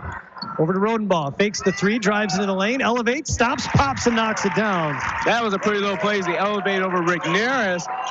You can see that ankle affecting Rigneris on his elevation, and I think that's why he was able to get away with that shot. Moore into the corner from McKernan. The sophomore loses the handle, taken away by the Ramblers. Hooker will get it up to Murphy. 5.5 remaining here in the third quarter. McElhenney, same exact spot. Can't make it. And the rebound pulled down by Hahn. Caleb Moore over the timeline. Little hesitation dribble. Stops, pops from the right elbow, in and out.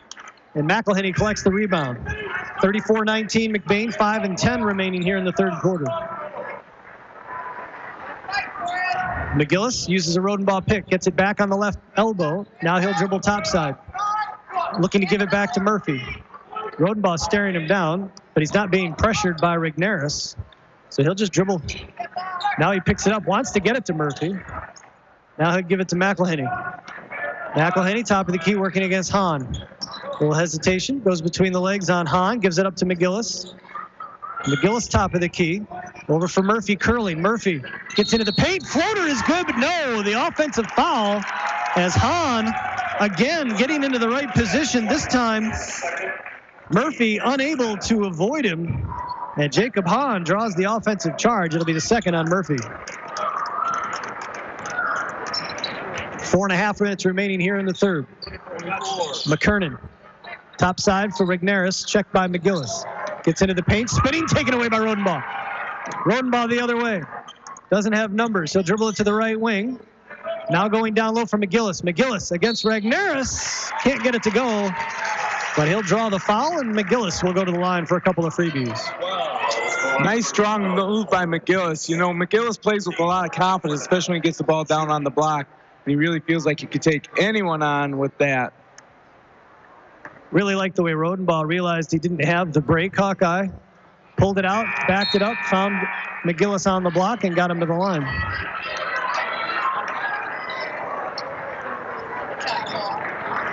Substitution, Rigneris will come to the bench as Jacob Rupert will check in. 4:15 remaining here in the third quarter. Ramblers have a 34-19 lead as both free throws missed. And Hahn will foul Rodenbaugh, who chased down the loose ball. And Jacob Hahn is going to pick up his third. His third, team third for that. Murphy will trigger under his own basket. Both teams with 3 fouls in the half. Murphy looking for help. And we're going to get a 30-second timeout from head coach Bruce Copeman before the 5-second call. 4:12 remaining here in the third quarter. Ramblers with a 34-19 lead. Don't forget, stick around for the post-game show, the Kelly's Pizza and Grill post-game show. We'll have some post-game hardware to hand out, including the Jody K. Gildy Photography Picture Perfect Play of the Game, the George Johnson All-Heart Award, the Huntington Electric Defensive Player of the Game, and of course, the most exciting 15 seconds in all of broadcasting. That is the L&J Meat Market Hawkeye Player of the Game. People wait with bated breath. Matter of fact, everybody in this gym will quickly pull up their phones and run to YouTube so that they can hear it. So it may take us a couple minutes. Yeah. I can tell you, you want to know how good Kelly's Pizza is? I know how good Kelly's Pizza is. We sold 24 of them so far tonight. That's fantastic. Ramblers will try to inbound. Murphy gets it into McGillis on the baseline. McGillis, double team, loses the handle. Hahn comes up with it. Quickly the other way. Moore, little hesitation, gets into the paint, the hoop and the harm. No, what? Oh, it is a foul. Boy, the motion by the official made it look like it was an offensive charge, which is a little weird, but instead it's a call, the right call. I thought the offensive call was going to be a little odd. Connor Murphy's going to pick up his third. And Caleb Moore will go to the line for a traditional three-point opportunity. And he converts. 34-22 as they will pick up Murphy at half court with the double team. McGillis over to Hooker on the left wing. Hooker back to McGillis. And the errant pass goes out of bounds. Right now, Hawkeye, I'm not saying this is what's happening, but just to the naked eye, there's a heavy reliance on Murphy as the point guard, and they just want to try and get it back to him constantly instead of trusting themselves to handle the ball against a defender. Yeah, and a lot of these kids have a handle, and Manton's shots are starting to fall. Graydon just hit another layup. Isaac Graydon with the drive. Murphy crosses up the double team, trying to get to the paint. Bodies all over, no contact, no call, but McGillis with the rebound and the putback. As there was a collision on the baseline on the other end on the drive by Murphy. McGillis coming up with the loose ball rebound, puts it back up. It's a 36-24 Rambler lead, 3:20 remaining here in the third quarter. Caleb Moore for the Rangers. Little hesitation dribble on Murphy. We'll hand it off to Raiden. Topside Hahn, checked by Rodenbaugh. Hahn will drive left, cut off by Rodenbaugh. Topside for Hahn. Hahn puts it on the floor. And McMcElhenney with the straight up block on the jumper. But the Rangers come up with a loose ball. Hahn will reset. Inside 3 minutes to go here in the third. Hahn against Rodenbaugh. Crosses him over. Cut off by Hooker. Swings it out to Raiden. Over to Moore on the right wing. Moore gets into the paint. Layup. Won't go, and the rebound pulled down by Hooker. Quickly in transition. Rodenbaugh can't finish. Rebound pulled down by Manton. Moore over the half-court mark. Stops, pops for three. Back iron. And Hooker takes the rebound, taken away by McKernan. Loose ball rebound saved by Rupert, and then Rodenbaugh comes up with it. Murphy looking up ahead and gets his pass taken away. Here come the Rangers again. Hahn into the corner, Raiden. McElhinney cuts him off. And then the pass attempt knocked away by McElhinney, who's doing a great job not giving Raiden any room. Raiden likes to shoot without jumping. Well, McElhinney has actually picked up the defensive intensity on his end. He has, absolutely. 2:05 to go here in the third quarter. 36-24, Ramblers with the lead. If you weren't looking at the scoreboard, you'd think this was a 2-point game. Raiden cut off over to Hahn on the right wing now for Moore. Moore uses a Hahn pick. Swings around Rodenbaugh. Back to Hahn. Open for three on the right wing. Short. They're going to get the foul on the aggressive box out by McGillis, which, I'm not going to lie, Hawkeye, I've never understood that. The guy's 20 feet from the rim. There's no reason to push him another 5 feet back. I see it in the girls' game. I see it in the guys' game. And Hahn did not flop on that at all. He came straight down, and McGillis got underneath him. And it'll give Hahn 3 free throw opportunities.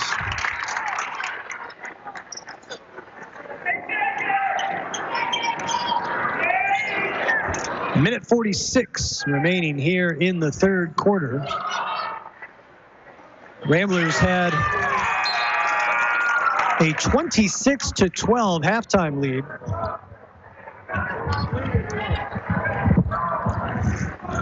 They have maintained that here in the second half thanks to some hot outside shooting. They have knocked down 7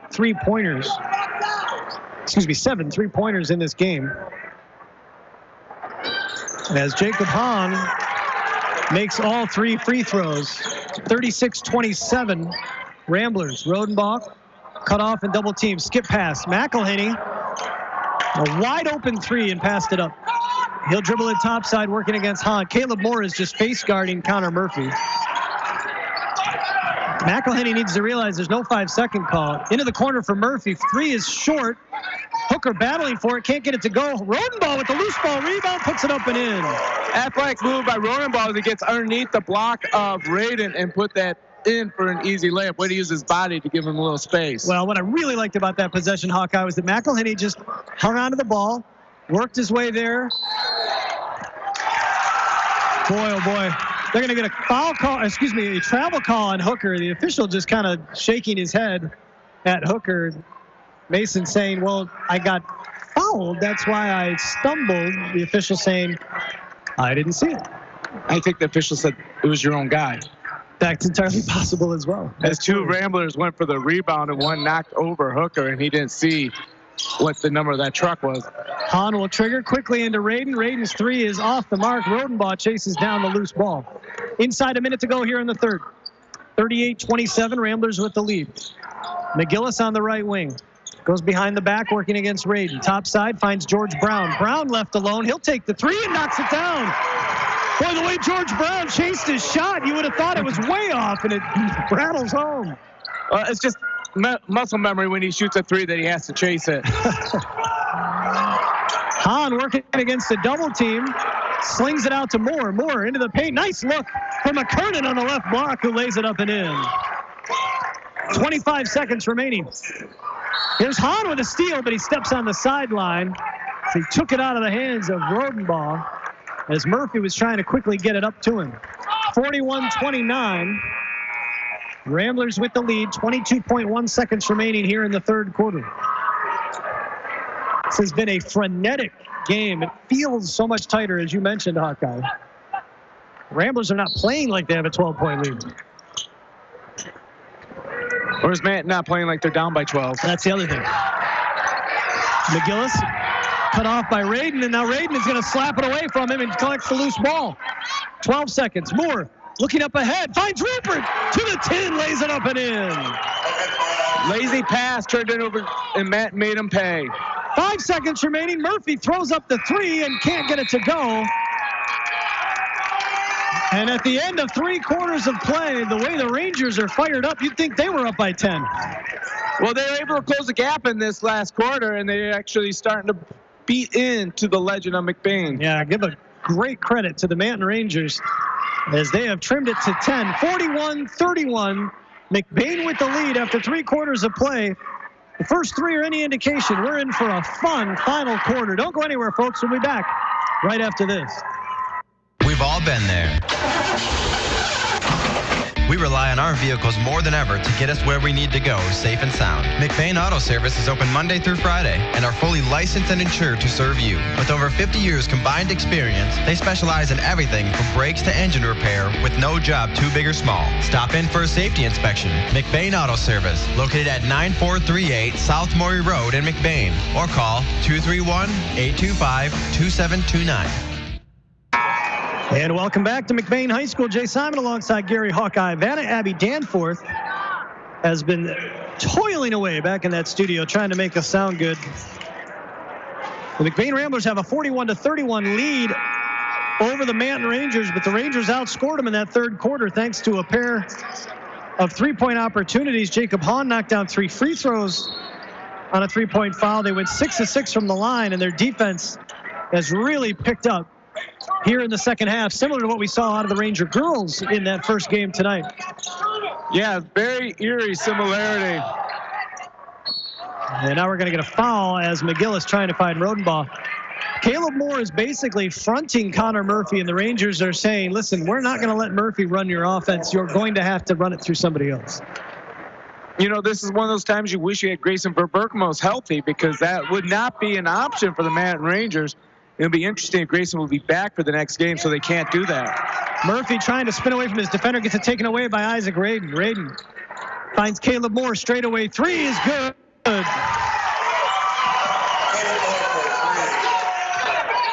And they're going to pick up Murphy right away at half court. Nearly got the steal. Moore does come up with it. 7:20 remaining in the ball game. Ranger basketball. They've trimmed it to 41-34. Radin working against McGillis. Stops, pops over. McGillis knocks it down. Isaac Radin calmly burying the double. And now we're going to get a Rambler timeout.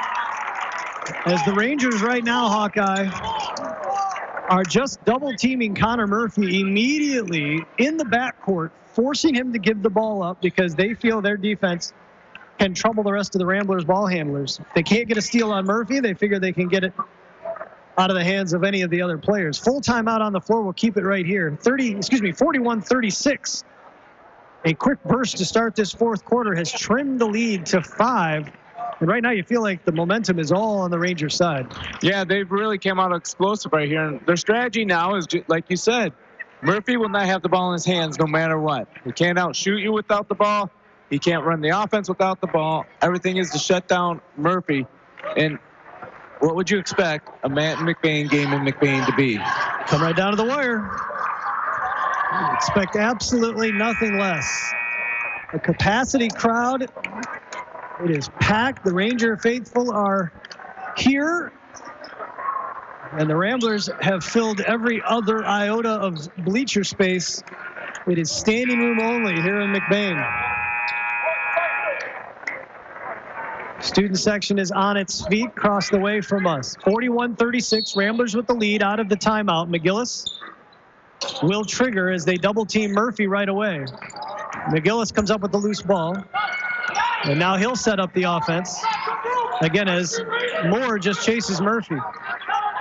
McGillis uses a pick, stops, elevates, fires, off the mark. Hooker had the putback, but Hooker couldn't finish, and now he's going to draw the foul on the rebound. Mason Hooker probably could have come down with that at 6'5" and just put it right back up, but he tried to do it in the air. And now Tristan McElhinney is going to check in for McGillis, and that at least gives the Ramblers another ball handler. His third foul on Mason Hooker. Caleb Moore working against Murphy. Brown shows. Down in the corner, Brown nearly takes it away. Loose ball ends up in the hands of Radin, and Radin's going to get called for the travel. Radin was trying to draw a foul as he got triple teamed down there on the baseline. And now Moore harassing Murphy. Boy, just reaching in and trying to poke it away from him constantly. Over to the corner, Mason Hooker for three. Too strong, loose ball. Rebound, though, collected by Brown. McElhaney wide open again, won't take it, driving into the paint. And it's going to go off the Ramblers, and it'll be Ranger basketball. Boy, I tell you, I don't know. Coach Copeman's forgotten about 20 million times more basketball knowledge than I will ever know. Boy, if I'm him, I tell Tristan McElhaney, trust yourself. You are wide open. Take that three. It's not a bad shot. Speaking of not bad shots, there's an open three for McKernan, but too strong, and McElhaney with the rebound. Here come the Ramblers. Hooker up the right side. Hooker drives baseline. Now he'll dribble it out. Uses a Brown pick. Curling into the paint. Kick out. Rodenbaugh open for three. Back iron, no good. Rebound, though, pulled down by Brown. He'll give it up to Murphy, top side, and the Ramblers will reset. 5.5 minutes remaining here in the ball game. Rodenbaugh drives baseline. Cut off. Double team. And it's going to be off of Rodenbaugh, and it's going to be Ranger basketball. Rodenbaugh got double teamed on the baseline. The Rangers take it away from him, and it goes off of McBain. 41-36, 5:42 to go here in the fourth. Manton really amping up the pressure right now. McBain's got to see if they can answer the bell. As Manton tries to close this gap even more. Rangers throw it away into the corner. It's going to be McBain basketball. You're listening to, want to remind you, you're listening to 107.9 WCDY, McBain Cadillac, Lake City. It's Murphy cut off at half court, finds McElhaney. McElhaney working against Radin, top side from McGillis. McGillis surveying. McKernan is leaving him alone. Not getting close enough for a 5-second call. There's no reason to panic. Now he'll give it up to McElhaney. McElhaney against Radin. Gives it to Rodenbaugh top side. Over to McGillis on the left wing. McGillis will travel as he goes to the 10. That was a dunk waiting to happen, but the travel call will turn it over. As so often happens in the fourth quarter, we're getting a little sloppier balls. The defense ratchets up and the offense gets a little sloppier. Yeah, these juniors need to start getting a little mentally stronger. Radin, a little stop and pop on McElhaney. McElhaney with good defense. And the Ramblers will take it over. Murphy over half court. Murphy stopped at the baseline by Moore. Gives it up to Rodenbaugh. Rodenbaugh bring it topside. 4.5 remaining in the ballgame. Rodenbaugh trying to find help. Hahn pokes it away from McGillis from behind, and now we're going to get a jump ball, and it's going to be Ranger basketball.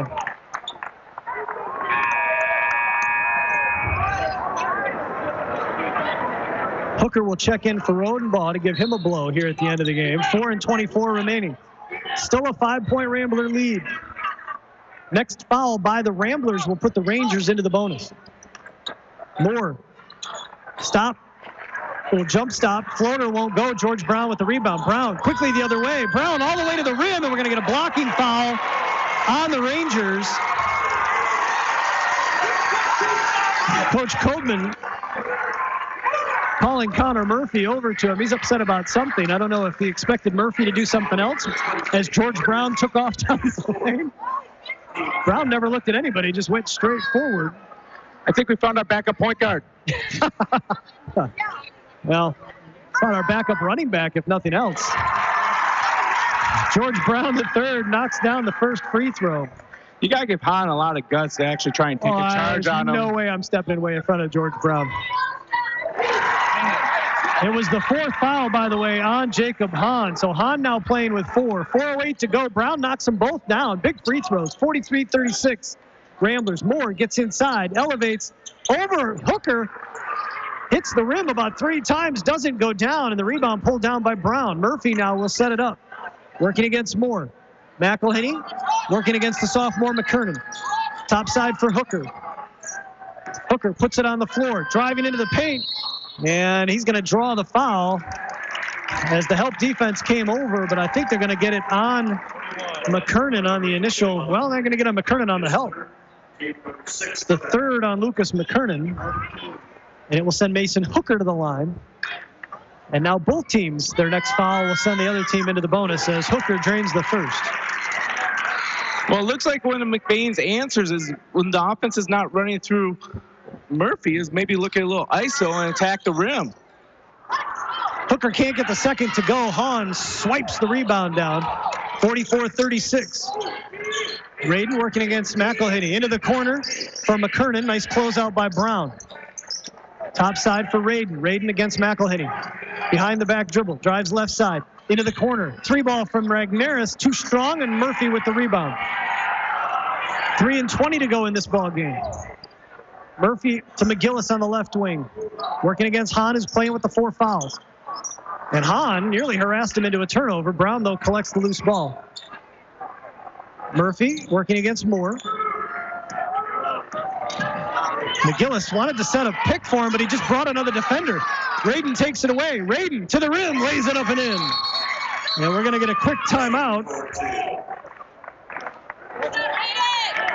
by the Rangers. It's a 30-second timeout, so we will keep it here. 44-38, 2:55 remaining here in the ball game in McBain. Ramblers led by double digits for most of the game through 3 quarters, but a quick burst by the Rangers to start this 4th quarter trimmed it to 5. It stayed that way for a long time. Ramblers extended it back to 8, and it's now been trimmed to 6 here in the 4th. Yeah. Once Manton, just like the first game, amped up the press and came up with the strategy to take the ball out of Murphy's hands. McBain's been taking a while to figure out how to solve that riddle. And it seemed like they were starting to attack, and they seen a little bit of success on that. We'll see how McBain reacts to this and see what Hiller is now going to pull out this time as he called the timeout to set something up for their defense.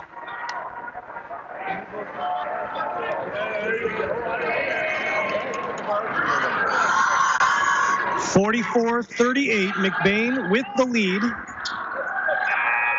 and the ball as they will be inbounding in their own backcourt. Part of the strategy of calling that timeout, Hawkeye, it allows the Rangers to try and set up their press. McElhinney trying to get away from Radin, and now taken away by Moore. Tried to pass over top. Moore, 3-ball, front iron, and good.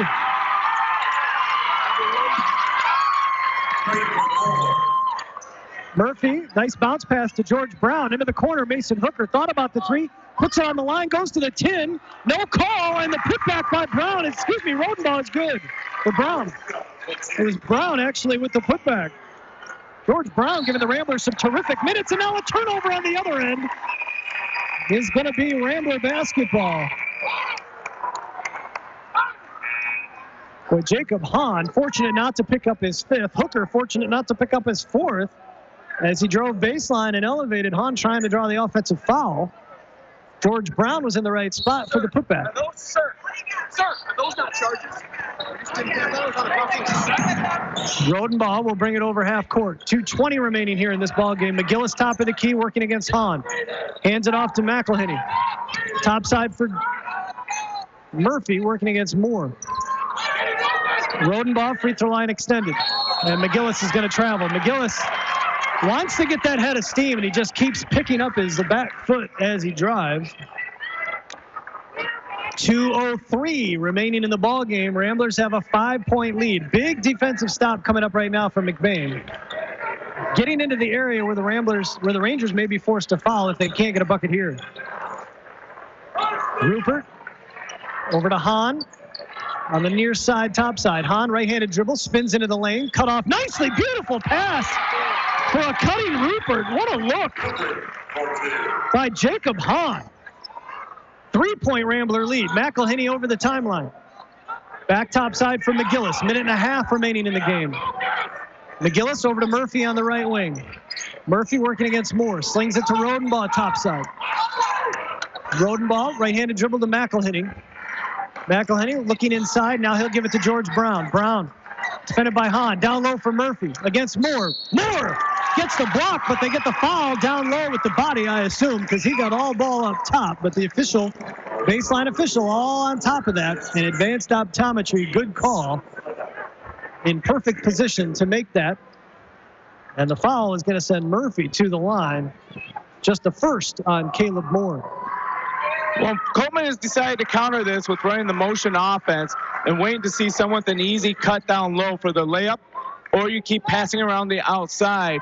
And that's why he's going to take clock time or he's going to be able to set up. Murphy makes the second free throw. We're going to get a 30-second timeout by the Ramblers. Go ahead, Hawkeye. No, I was going to say that's how he's able to set up an easy layup or foul down low, or he's going to take clock time. Yep. And so he's going to stick with that. It's not the stall offense because he's still pressuring Matt to play defense and running him around. Right. And it puts a little less pressure if you're patient on your ball handlers. They don't have to try and dribble away or do anything of that nature. They just need to be patient, find an open man, continue to move off the ball. That's the biggest key. You don't want these kids standing around. Standing around is death because that allows the defender to harass the ball handler. You got to bring help to your ball handler when they pick up their dribble. Basketball 101, and I'm a volleyball coach. Even I know that. Minute 15 remaining in this one. Ramblers have a 47-43 lead with a minute 15 remaining in this ball game. And the Rangers will inbound in their backcourt. You got Rodenbaugh, McElhenney, Brown, McGillis, and Murphy on the floor for the Ramblers. Hahn, Rupert, Regnerus, Moore. As Hahn to the 10, lays it up and in. He's been quiet all game, and now he's going to make his presence known. Murphy with a bounce pass. It does exist. As they break the press. McGillis over to Rodenbaugh left wing. 50 seconds remaining in this one. Rodenbaugh driving. Got it tapped from behind. Ends up in the hands of Rodenbaugh, and now we're going to get another timeout by Coach Bruce Koopman with 45.4 seconds remaining, and the Ramblers clinging to a 2-point lead. It's a full timeout. We'll take a quick break. Wild finish coming up here in McBain. 47-45. Ramblers with the lead. We'll take a quick break and be back right after this. Your one-stop farm supply store is Falmouth Co-op in the heart of agriculture country. With locations at Falmouth and McBain, Falmouth Co-op has what you need to keep all your animals well-fed and healthy, plus bulk fuel and professional agronomy services like custom fertilizers and spraying and soil and grid sampling. Falmouth Co-op is your premier grain dealer and birdseed headquarters. And the McBain location has pizza, burgers, wings, and appetizers. Stop in today at either location in Falmouth and McBain. Falmouth Co-op is proud to support McBain's student athletes.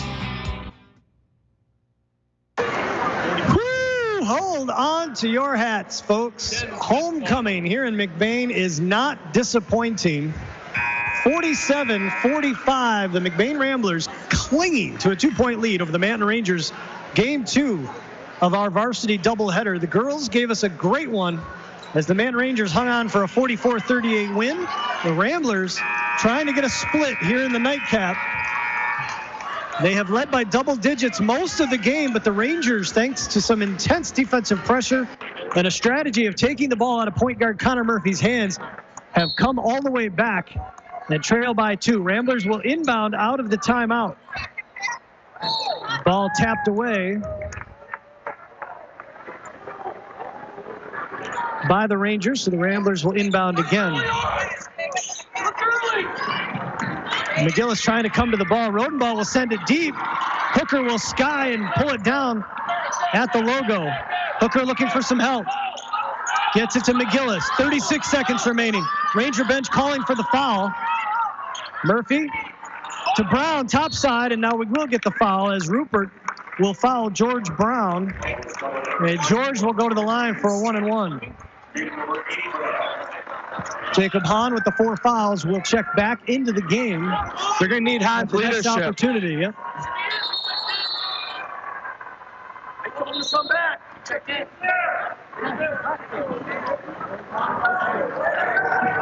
Hahn will be able to check in. So before they gave him the ball, he did come to the table. So Hahn will check in for McKernan.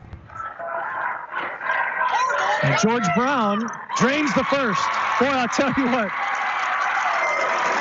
I'm not going to lie, Hawkeye. That is the most casual, oddest-looking free throw I've ever seen. But he is knocking them down. Smooth.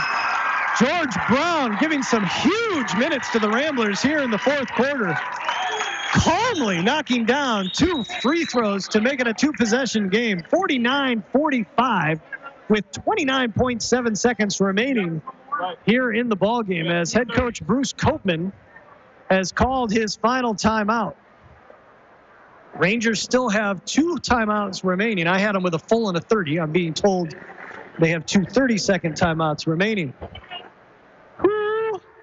Boy, Hawkeye, put yourself into head coach Bruce Koopman's huddle right now. You know what the Rangers are going to want to do here. You've got a lot of three-point threats for them. Hahn has been able to get to the 10 against his defender. Isaac Raiden has been a sharpshooter in this second half. Caleb Moore has 4 triples in this game. I would assume we're going to see just good straight-up man-to-man, but do you switch up top? What do you think this defensive strategy is going to be? You know, are you worried about the 3, or are you just defending anything and not? You don't even give up the quick 2. You just defend. You defend, and you make them take as much clock as possible to defend. And Koopman believes that if you play the game right, you should be successful in this place. You know, before I said, sometimes we have too many awards for a quicker post-game show. We have to wait, but I don't even know who the player of the game or the player of the game is. I don't even think it's happened yet. Here we go. Caleb Moore over half court, working against Murphy. Uses a Regnerus pick. Gets switched on to Brown. Raiden blows by his man.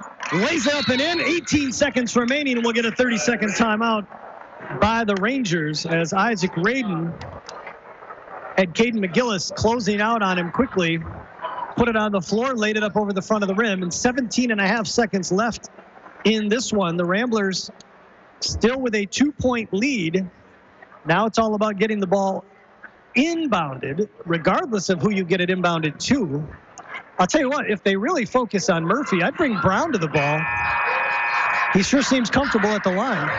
Well, he seems comfortable at the line, and who's guarding Brown? That's my point. Is a mismatch for what his skill set is. Right. So do you force it into your best ball handler, or do you force it into your best matchup?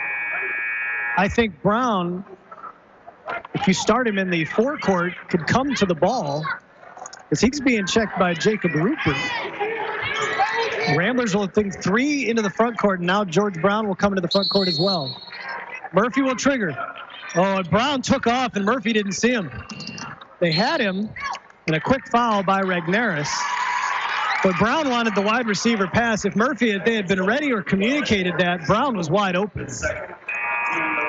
As Jacob Hahn will check back into the game. They didn't want Hahn in the game to commit that 5th foul, as they've been going offense for defense. And George Brown now will go to the line for 1-and-1.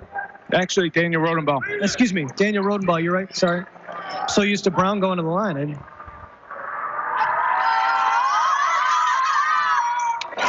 that is a huge make by the junior, Daniel Rodenbaugh. 16.3 seconds remaining. Rodenbaugh backhand to second. Brown had the rebound, and then it ends up in the hands of Rupert. Here comes Moore. Moore over half court. Moore cut off. Trying to get around McGillis. Trying to clear out. Now we're going to get a timeout by the Rangers with 6.7 seconds remaining. It is their final timeout.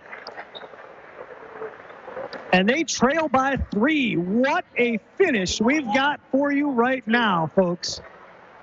6.7 seconds remaining in the game. No timeouts remaining for either team. Head coach Ryan Hiller right now drawing up a final play to try to get the Rangers an open look for 3 to tie this game and send it to overtime. McBain leads 50-47. Who do you think he wants to shoot this ball? I would give it to Raiden. or more? I like Moore. I like Moore. You're right. I think Moore can get off the ground and get his shot off. I think Radin is a little more of a set shooter. The only reason I said Radin is the senior versus sophomore mentality. Absolutely. Now, if McBain could pull it off, if they can get a foul while the player's on the floor. Do you try that? I don't know about that one. Jacob Hahn will trigger. On the baseline. Hahn surveying. Into Moore. Into Radin. Radin out to Moore. 4 seconds. Moore loses the handle. Gets it back. 3. McKernan. Back iron. No good. And Rodendahl with the rebound. And the Ramblers escape with the 50-47 victory. We knew we had a good one coming on tonight when these two teams meet in this gym, and it lived up to its billing. Homecoming night, and the home team delivers a thriller. 50-47, your final here in McBain as the Ramblers hang on to their undefeated record in the Highland Conference. What a thrilling finish to a terrific homecoming night here in McBain. We'll take a quick break, collect our stats and our thoughts. The McKelly's Pizza and Grill post-game show is coming your way. Don't go anywhere. We'll be back right after this. When it's late, when it's snowing, when you just have to have it. It's nice knowing McNally's Party Store in downtown McBain is open 7 days a week. Locally owned and operated with the friendliest cashiers helping to serve your grocery needs. From candy and chips to pop and munchies, McNally's Party Store, they're still keeping it cold. And wishing the McBain Ramblers good luck in tonight's game. That's McNally's Party Store in downtown McBain, open 7 days a week. McBain Rural Agricultural Schools is looking for the next generation of Ramblers. If you want to give your child the gift of a great education, make McBain Rural Agricultural Schools your school of choice. Every McBain Rambler gets a MacBook or iPad, a strong curriculum, including a variety of vocational programs, great athletics, and access to a brand new state-of-the-art performing arts center. Because great performances shouldn't be limited to the football field and basketball court. School of Choice is now open, which means a huge decision for your family is upon you. If you want a school that will challenge your child, support your child, and celebrate your child's individuality, make sure McBain is on your short list. It's never too late to change schools, and McBain is accepting students K through 12th grade. For more information, visit McBain.org or call the superintendent's office at 231-825-2165. That's 231-825-2165. 231-825-2165. In the small town of McBain lies a locally owned family pharmacy that takes pride in helping improve the health of every patient that comes through the door. At McBain Family Pharmacy, you're more than just a prescription. Here, you're family, and their experienced team of professionals are always available to answer any questions you may have regarding prescription and over-the-counter medications. McBain Family Pharmacy is your full-service family pharmacy for both traditional and compound medications. Call them today at 231-825-8175. That's 231-825-8175. Or stop by their store located at 119 North Roland Street in McBain. Providing great service and quality to our customers, LC Materials is here for you and all your concrete and aggregate needs, both residential and commercial projects. We can assist you in estimates, sand and gravel needs, project details, and on-time delivery. LC Materials is also in Cadillac at the Concrete Store. The Concrete Store has building supplies, stone, block, tools, and other accessories to help you finish your project. So when you're ready, call LC Materials. We're ready when you are, online at lcmaterials.net. We've all been there. We rely on our vehicles more than ever to get us where we need to go, safe and sound. McBain Auto Service is open Monday through Friday and are fully licensed and insured to serve you. With over 50 years combined experience, they specialize in everything from brakes to engine repair with no job too big or small. Stop in for a safety inspection. McBain Auto Service, located at 9438 South Maury Road in McBain, or call 231-825-2729. High school students are training for the jobs of tomorrow today at the Wexford-Missaukee Career Technical Center in Cadillac. Juniors and seniors from 12 area high schools can choose from 14 career-driven programs. Free college credit is available. Visit WMISD.org and click or tap the Career Technical Education link. See all the great programs, then talk to your student's counselor. Call 876-2200. The Wexford-Missaukee Career Technical Center on 13th Street across from Baker College. Proud to serve the students of Manton High School. CTC is the place to be. And welcome back to McBain High School. Jay Simon alongside Gary Hawkeye Vanna. Abby Danforth toiling away back in the studio, turning the dials for us. What a night here on 107.9 CDY. A varsity girls-boys doubleheader between the McBain Ramblers and the Manton Rangers. The Ranger girls coming back and getting a 44-38 win in a terrific defensive game in the opener. The McBain Ramblers hanging on for dear life. A Lucas McKernan open three at the buzzer comes up just short, and the Ramblers escape with a 50-47 victory in our nightcap.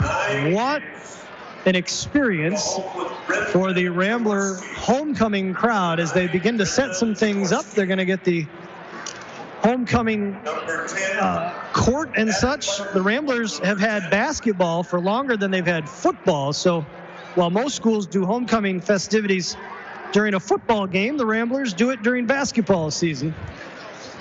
It's a neat experience, a little bit different. Got the court ringed by Rambler Elementary School students as they set up a temporary stage over on the north side of the gymnasium, and just a neat experience. This is the Kelly's Pizza and Grill post-game show. Thank you for sticking around with us. We've got some post-game awards to hand out to you, but we also, Hawkeye, need to talk about that game. The Ramblers jumped out to a 12-2 lead. They were up 26-12 at halftime.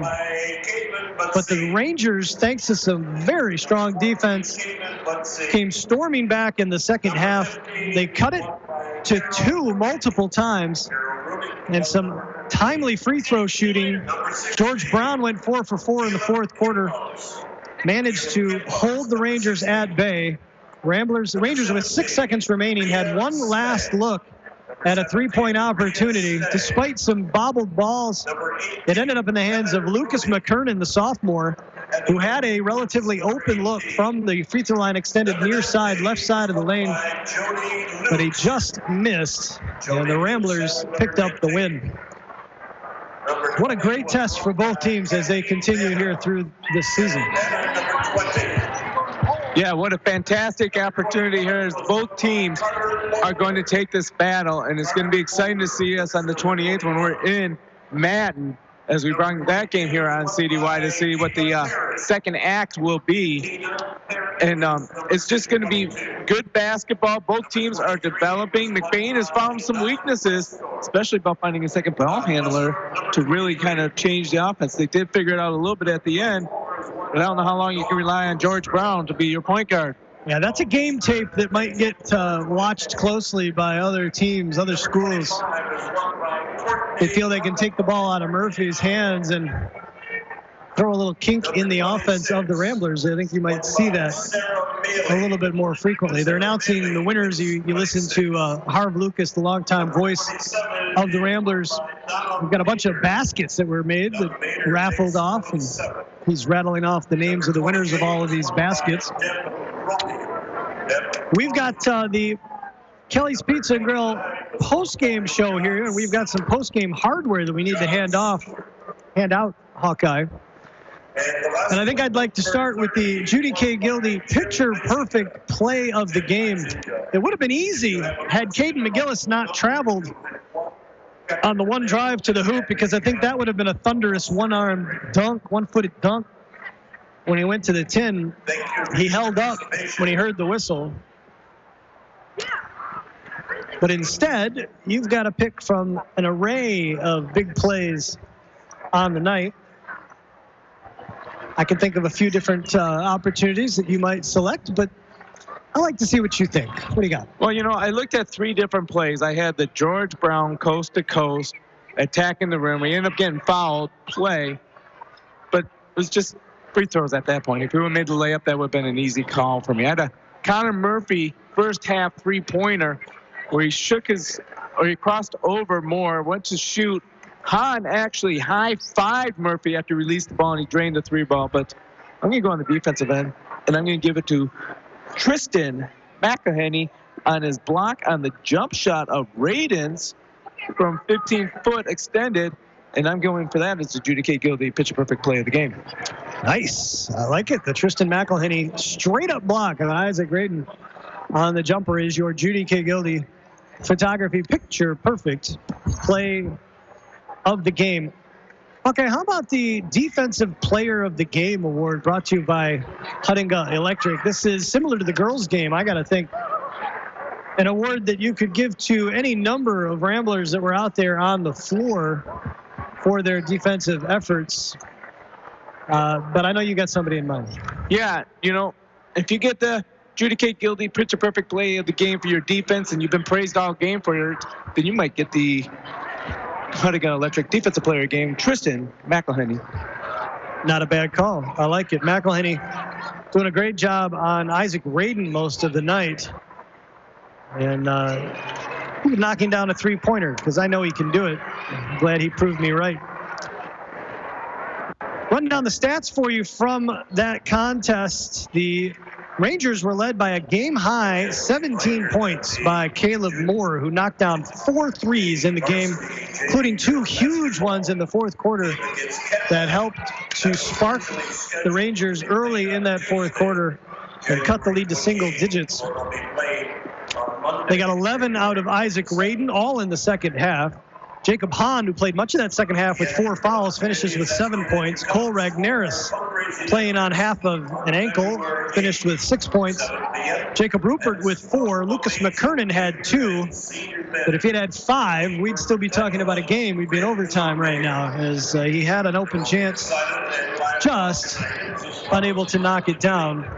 Meanwhile, for the Ramblers, they were faced by Daniel Rodenbaugh, who knocked down a pair of threes, finishes with 16 points. Well-balanced game, 8 in each half. Connor Murphy had 13 in the opening half. They shut him down in the second, just 1 of 2 from the line, but he finishes with 14 points. George Brown finishes with 9, all in the second half, including 6 in that ultimate fourth quarter, 4 of 4 from the line for George Brown. Mason Hooker finishes with 4 points, including a triple. Tristan McElhenney knocked down a triple, and Caden McGillis finishes with 4 points to round out the scoring for the Ramblers, who were 12 of 20 from the free throw line. Manton goes 6 of 7 from the line on the night. Hawkeye trying to balance his responsibilities as a color analyst along with his responsibilities as the sponsor of the Rambler Review. If you haven't already asked to join that page on Facebook, you can watch these games. Occasionally, we get some play-by-play from the likes of Tucker Vandervelde and his cohorts up there, but you can watch them or listen to them, or you can watch them and listen to us. It's up to you. The Rambler Review does a great job of all kinds of Rambler activities, not just athletics, but band activities. And these homecoming festivities you can see right now out on Facebook. If you ever wondered what Hawkeye looked like, Rambler Review is the only way to see him from the back of the head. You know that I've had 30 requests finding out if we're actually broadcasting the crowning of the king and the queen live. Yeah, it's more important than the game, man. That may be. It doesn't surprise me. So do we have to finish up our awards? We do have to finish up our awards. I got a couple more for you. I need a George Johnson All-Heart Award winner. You know, I'm going to go to Mr. Consistency. Every time you roll the ball out, you know what you're going to get out of this player. He performs about the same every single game, which is excellent. I'm going to go with Daniel Rodenbaugh as your George Johnson All-Heart Player of the Game. Well, we want to tell you who the king and queen are going to be. Congratulations, Daniel Rodenbaugh, your George Johnson All-Heart Award winner. We want to tell you who the king and queen are going to be, but I don't think we're going to be on the air quite long enough. Abby Danforth, who has been toiling away, turning the dials for us, probably wants to get home. So we're going to wrap up this Kelly's Pizza and Grill postgame show pretty shortly here. We want to thank our broadcast partners one more time, though, before we go. Couldn't do it without them. If you get a chance to stop in and thank them, please do so. Let them know you heard them here on this broadcast, and thank them for allowing us to bring you Rambler and Comet Athletics on 107.9 CDY.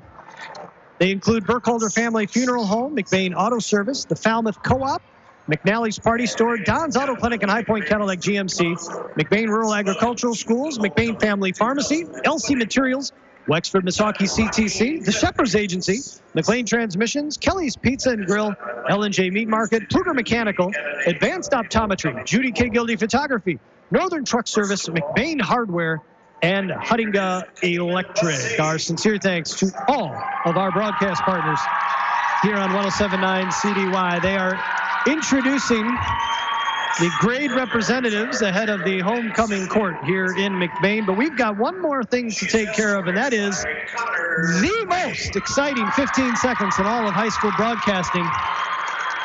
And that is the L&J Meat Market Hawkeye Player of the Game. A lot of opportunities, a lot of options for you, Gary. But who you got?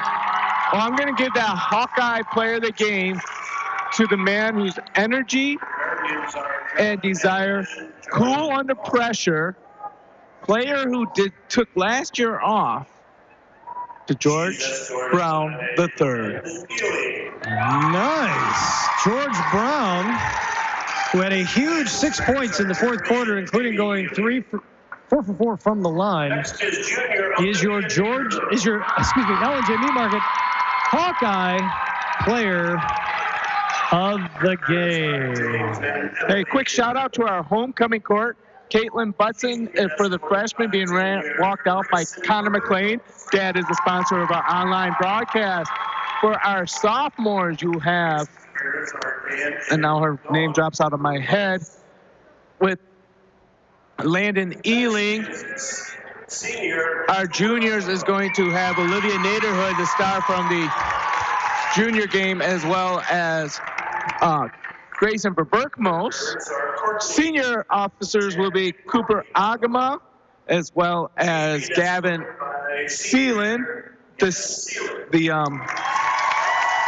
Bovin twins of Kevin Bovin, fame of Taylor Mechanical, will have both Macy and Drew as your senior representatives. And your last set of senior representatives is going to be Daniel Maloney and Grace Leonard. And her twin brother is her escort.